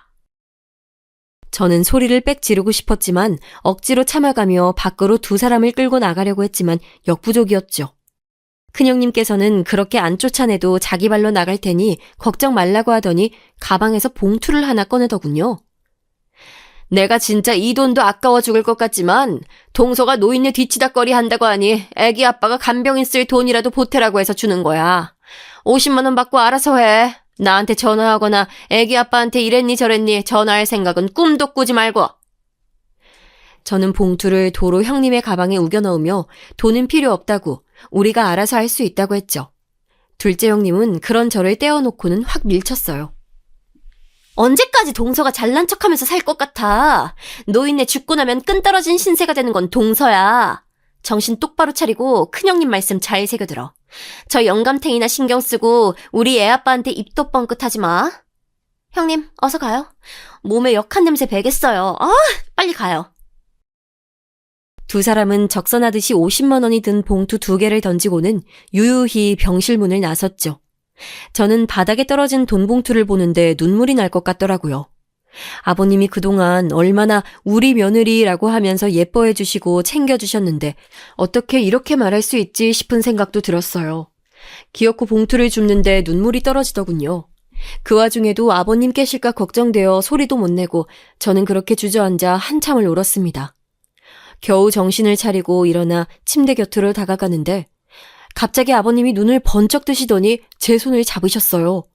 저는 너무 놀라서 소리도 못 지르고 입만 벌리고 있었죠. 그런데 그때 아버님 눈가에 눈물 자국이 보였어요. 저는 순간 알 수 있었어요. 이 모든 대화를 아버님께서 듣고 계셨다는 것을. 이제는 흘릴 눈물도 없다고 생각했는데 아버님의 얼굴을 보니 또 눈물이 터져 나오더군요. 침대에 얼굴을 묻고 소리내어 울었습니다. 아버님께서는 저를 붙들고 있던 손을 놓으시고는 제 머리를 쓰다듬어 주셨어요. 막내야. 아버님께서는 힘겹게 입을 여시고는 자신의 핸드폰을 가져오라고 시키셨어요. 그리고는 이름 하나를 검색하시더니 이곳으로 전화를 걸어달라고 하셨죠. 어디냐고 물었지만 전화해보면 안다고 빨리 연락해서 지금 당장 와달라고 하라고 시키셨어요. 저는 눈물 콧물 범벅이 된 얼굴을 씻고 나와 전화를 걸었습니다. 변호사 사무실이었어요. 아버님 이름을 대고 지금 병원으로 와주실 수 있냐고 했더니 바로 출발하겠다고 말씀하셨죠. 1시간 정도 지났을까 전화했던 변호사님께서 처음 보는 서류를 들고 나타나셨어요. 이전에 아버님 유언장을 작성했던 분이라고 소개하시더라고요. 아버님께서는 저더러 잠깐 나가 있으라고 하시더니 병실에서 있었던 일은 절대로 아주버님이 아셔서는 안 된다고 당부하셨죠. 병실을 나서면서 힐끗 돌아보니 변호사님께서 녹음기를 꺼내시더라고요. 아직은 말이 불편하신 편이라 아버님께서 느린 발음으로 말씀하시는데 변호사님께서는 그 모든 것을 녹취해 두시려고 하는 것 같아 보였어요. 저는 남편에게 전화를 걸어 방금 있었던 일들을 고스란히 전했습니다. 당연히 남편은 화가 머리끝까지 나서 형수고 나발이고 다 필요 없다고 가만두지 않겠다고 난리였죠. 저는 절대 아주버님께 말하지 말라고 남편을 진정시켰어요. 아버님께서도 들었다고 했더니 전화기 너머로 남편의 엉엉 우는 소리가 들렸어요. 남편은 지금껏 형수라고 부르면서 깍듯하게 대했던 것이 너무 후회된다고 하더군요. 저는 남편에게 아버님께서 절대로 얘기하지 말라고 했으니 우리는 가만히 있어야 한다고 타일렀죠. 변호사님까지 부르신 것으로 봐서는 심상치 않을 것 같다고 말이에요. 남편은 퇴근하면 바로 병원으로 갈 테니 퇴원 수속을 앞당길 수 있으면 앞당겨보자고 했어요. 저 역시도 같은 생각이었죠. 변호사님이 가신 이후 아버님께 병원에서 수속을 당겨도 된다고 했으니 지금 집으로 가자고 말씀드렸어요. 한동안 빈집이었던 탓에 청소하고 정리할 것이 아직 남았으니 며칠은 저희 집에서 지내시는 것으로 하자고 말이죠. 아버님께서는 고개를 끄덕이시며 제 손을 꼭 잡으셨어요. 특별한 말씀이 있던 건 아니었지만 저는 그것만으로도 충분했죠. 아버님 퇴원 이후 저희 부부는 바쁘게 움직였어요. 살고 있던 집은 전세로 주고 이사를 했죠. 아이들은 좋아하는 할아버지와 하루 종일 있을 수 있다는 것이 너무 좋다고 엄청 신나했답니다. 오죽하면 학원도 빼먹고 할아버지 옆에서 쫑알쫑알거리며 같이 놀고 싶어하는 애들을 달랬답니다. 병실에서 말했던 것처럼 형님들은 약속한 대로 매달 50만 원씩 제게 보내줬어요. 저는 그 돈을 한 푼도 쓰지 않았어요. 물론 사용해도 상관은 없었지만 간병인을 불러도 제 돈으로 하고 싶더라고요. 아버님을 그렇게 무시하는데 그런 사람들의 돈을 아버님을 위해 쓰고 싶지 않았거든요. 그렇게 몇 달이 흐르고 아버님께서는 눈에 띄게 좋아지셨어요. 걷는 시간도 많이 늘었고 말씀도 많이 좋아지셨죠. 본인 스스로도 좋아진 것이 느껴지시는지 표정도 많이 밝아지셨답니다. 그러던 어느 날 아버님께서 형님과 아주버님을 집으로 불렀어요. 그날은 병실에서 마주치로 처음 서로 얼굴을 마주하는 날이기도 했어요. 그동안 저는 그 사람들이 말했던 것처럼 단 한 번도 전화를 하지 않았어요. 당연히 아버님 소식을 알고 싶어 하지도 않았죠. 아주버님이 출장을 다녀오면 아버님을 뵙겠다고 오셨는데 그때도 매번 혼자 오시거나 애와 함께 오실 뿐 형님들 모습은 볼 수가 없었어요. 일이 바쁘다고 하는데 그거 다 개소리였죠. 저한테 한 말도 있는데 무슨 낯짝으로 나타나거나 전화하겠어요. 하여튼 얼굴을 마주하는 그 자리에 병실에서 만났던 변호사님도 오셨어요. 가족들은 낯선 사람의 등장에 의문을 표했지만 아버님은 아무 말씀도 하지 않으셨어요. 가족들 모두가 모인 자리에서 아버님께서는 유언장을 바꿨다고 말씀하셨어요. 순간 집안에 정적이 흘렀죠. 형님들은 일시정지 버튼을 누른 사람처럼 조금도 움직이지 않고 있었죠. 물론 저도 마찬가지였어요. 유언장의 변동은 예상하지 못했거든요. 재산 정리했다는 말 다 거짓말이었다. 너희들이 미련을 갖지 않길 바랐기 때문이었어. 자기 것이 아닌데 자기 것이 될 수 있다고 생각하면서 살까봐 진실을 숨기기로 했지. 사실은 모든 것은 다 그대로였다. 내가 죽고 나서야 유언장에 적힌 대로 변호사 이폐하의 재산을 처분하기로 되어 있었다. 아버님께서는 기존의 유언장을 찢으시며 이 유언장은 없던 일로 하겠다고 하셨어요. 생각이 많이 바뀌셨다고 말씀하시면서 아버님은 형님들을 한번 쳐다보셨죠. 저는 이 순간 형님들의 얼굴이 너무 궁금했어요. 저에게 아버님 유산이 어쩌고 하면서 그렇게 말들도 많았잖아요. 거기다 유산을 욕심내며 왜 사회에 환원하는지 이해할 수 없다고도 했죠. 무엇보다도 저희가 아버님 집을 물려받는다는 것을 자존심 상하기도 하셨고요. 그래서 저는 그들이 탐냈던 많은 유산이 환원된 것이 아니라 그대로 있다는데 어떤 반응을 보일지가 상상이 안 되더군요. 고개를 숙이며 두 사람을 바라보니 자기들끼리 시선을 교환하면서 불안해서 어쩔 줄 몰라 하더라고요. 저도 느꼈는데 이들이 몰랐을 리가요. 아버님이 말씀하시는 동안 형님들을 몇 번이나 바라보셨거든요. 형님은 어떻게든 이 상황을 피해보고 싶었는지 아버님을 부르며 다가갔어요. 하지만 아버님은 들은 척도 하지 않고 말씀하셨죠. 내가 병원에 있으면서 아주 많은 것을 알게 됐다. 특히 큰애와 작은애가 어떤 마음으로 우리 아들들이랑 결혼했는지, 나를 어떻게 생각했는지 알 수 있는 기회도 생겼고 말이다. 아버님 말씀이 끝나자마자 형님들은 사색이 되어 잘못했다고 빌기 시작했어요. 아버님은 형님들 쪽을 한번 바라보고는 변호사에게 새로운 유언장을 읽어주라고 하셨어요. 목소리를 가다듬은 변호사님께서는 아버님의 의지로 수정된 유언장이 확실하며 그 모든 과정은 녹취가 되어 있다고 강조했어요. 내가 가진 재산의 50%는 재단을 설립하여 기부를 할 것이며 그 관리는 전문인을 채용해서 진행할 것이다.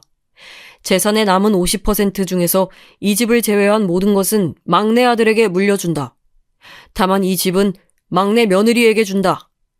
만약 첫째 아들과 둘째 아들이 지금의 부인과 이혼을 하게 된다면 셋째가 혼자서 받기로 한 50%를 첫째 15%, 둘째 15%, 막내 20%씩 나누어 물려준다. 또한 집은 변동 없이 막내 며느리에게 물려준다. 변호사님의 낭독이 끝나고 아주버님들은 충격받은 얼굴로 아버님께 물었어요. 갑자기 무슨 이혼 얘기를 하시는 거냐고 말이죠. 아주버님 입장에서는 갑자기 뒤통수 치는 소리인 것이 분명했거든요. 아버님은 침착하게 둘이 병원에 찾아왔던 얘기를 담담하게 말씀하셨어요. 이야기를 다 듣고 난 아주버님은 그럴 리 없다고 하셨어요. 흔들리는 눈을 보면서 망설여지기도 했지만 저는 솔직히 모든 이야기들을 했어요. 아직까지도 머릿속에 생생하게 남아있던 대화 내용들을 그대로 전했죠. 거기다 그동안 형님들이 했던 말들, 행동들을 모조리 고백했어요. 유언에 관해 처음 이야기한 그날도 마찬가지였죠. 심지어 과거 아주버님 몰래 아버님께서 처리해 주셨던 것까지 하나도 빼놓지 않고 전부 다 말했어요. 주식 사건과 가게 자금까지도 말이죠. 큰 아주버님은 몸을 휘청거리다 바닥에 앉아서는 넋이 나간 사람처럼 어떻게 네가 그럴 수 있냐고 하셨어요. 그리고는 아버님께 죄송하다고 고개를 숙이셨죠. 작은 아주버님은 이런 사람과는 하루도 더 못 산다고 당장 이혼하자고 소리치셨어요. 작은 형님은 갑자기 무릎을 꿇고는 아버님의 다리에 매달려 자신이 잘못했다고 한 번만 용서를 해달라고 빌기 시작했어요. 큰형님도 질세라 아버님 앞에 무릎 꿇고 앉으셔서는 빌기 시작했죠. 그 모습에 남편은 몇 번이나 주먹을 쥐었다 폈다 하며 화를 참고 있었죠. 그는 꾹꾹 눌러 참으며 어떻게 용서해달라는 말이 나오느냐고 소리를 쳤지만 형님들 귀에는 들리지 않는 것 같았어요. 아버님은 재고의 여지 없이 다 끝났다고 하셨지만 두 사람은 꼼짝도 하지 않았어요. 그렇게 바닥에 납작 엎드린 두 사람은 자신들을 용서해달라고 울면서 빌었지만 들어주는 사람이 아무도 없었죠. 한참을 절망하며 바닥만 보던 아주버님은 형님을 끌어내어서는 집으로 돌아가셨어요. 저와 남편은 먼저 가보겠다는 말에 허리 숙여 인사만 할 뿐 입이 떨어지지 않더라고요. 다음 날부터 형님들은 집으로 찾아오기 시작했어요. 아버님께서 절대로 문을 열어주지 말고 전화도 받지 말라고 하셨기에 밖에서 아무리 우는 소리가 들려도 못 들은 척했죠. 자기들도 아무리 집으로 찾아와서 만나달라고 빌어도 방법이 없다는 것을 아셨는지 이제는 제 가게로 찾아오시더라고요. 저더러 어떻게든 아버님을 설득해달라고 난리였죠. 저는 그렇게 하고 싶은 마음이 전혀 없었어요. 그랬더니 아주버님께서 이혼을 요구하셨다고, 자기는 이렇게 못 헤어진다고, 진상도 이런 진상이 없더라고요. 저는 예전에도 그랬지만 지금도 아버님 말씀을 어길 생각이 없으며 그럴 힘도 없다고 했어요. 처음에는 애원하던 형님도 점점 행동이 커지고 말이 거칠어지기 시작하셨죠. 그래도 저는 아버님 핑계를 대고는 꿈쩍도 하지 않았어요. 두 사람도 점점 지쳐가는지 찾아오는 빈도수가 줄기 시작하더라고요. 그렇게 몇 달의 시간이 흘렀습니다. 기억 속에 잊혀져 갈 때쯤 남편이 알려주더라고요. 큰아주버님은 이혼을 하셨다고 말이죠. 다행스럽게도 합의 이혼을 했으며 양육권은 아빠가 갖고 있기로 했다네요. 건너 들었는데 큰형님은 자기 부모님이 있는 미국으로 갔다고 하더라고요. 둘째 아주버님은 아직 이혼 소송 중이라고 해요. 둘째 형님이 위자료를 엄청나게 부르면서 이 돈을 주지 않으면 이혼 못한다고 하는 바람에 한창 진흙탕 싸움 중이죠. 곧 결론이 난다고는 하는데 그 과정에서 아이들이 상처받지 않았으면 좋겠다 싶었습니다. 이렇게 한바탕 피바람이 불고 간 것 치고 저희 집은 평화롭게 지내고 있습니다. 특히 아버님께서 점점 좋아지셔서 이제는 30분 이상 걸어 다니셔도 힘들다는 소리를 하지 않으시더라고요. 얼마 전부터 키우게 된 반려견과 함께 아이들과 집 근처 공원으로 산책을 나가실 수 있을 정도로 말이죠. 마비 증상이 오래 남으면 어떻게 하나 걱정했는데 정말 다행이죠. 아버님이 작성하신 유언장은 지금도 그대로 유지되어 있답니다. 이혼이 완료되고 나면 바꾸실 생각 있으시냐고 물었더니 웃기만 하시네요. 전 지금이 무척 좋아요. 평화롭고 평범한 날들이 이어지고 있습니다. 저희 남편도 그러더라고요. 지금처럼 그냥 지냈으면 좋겠다고 말이에요.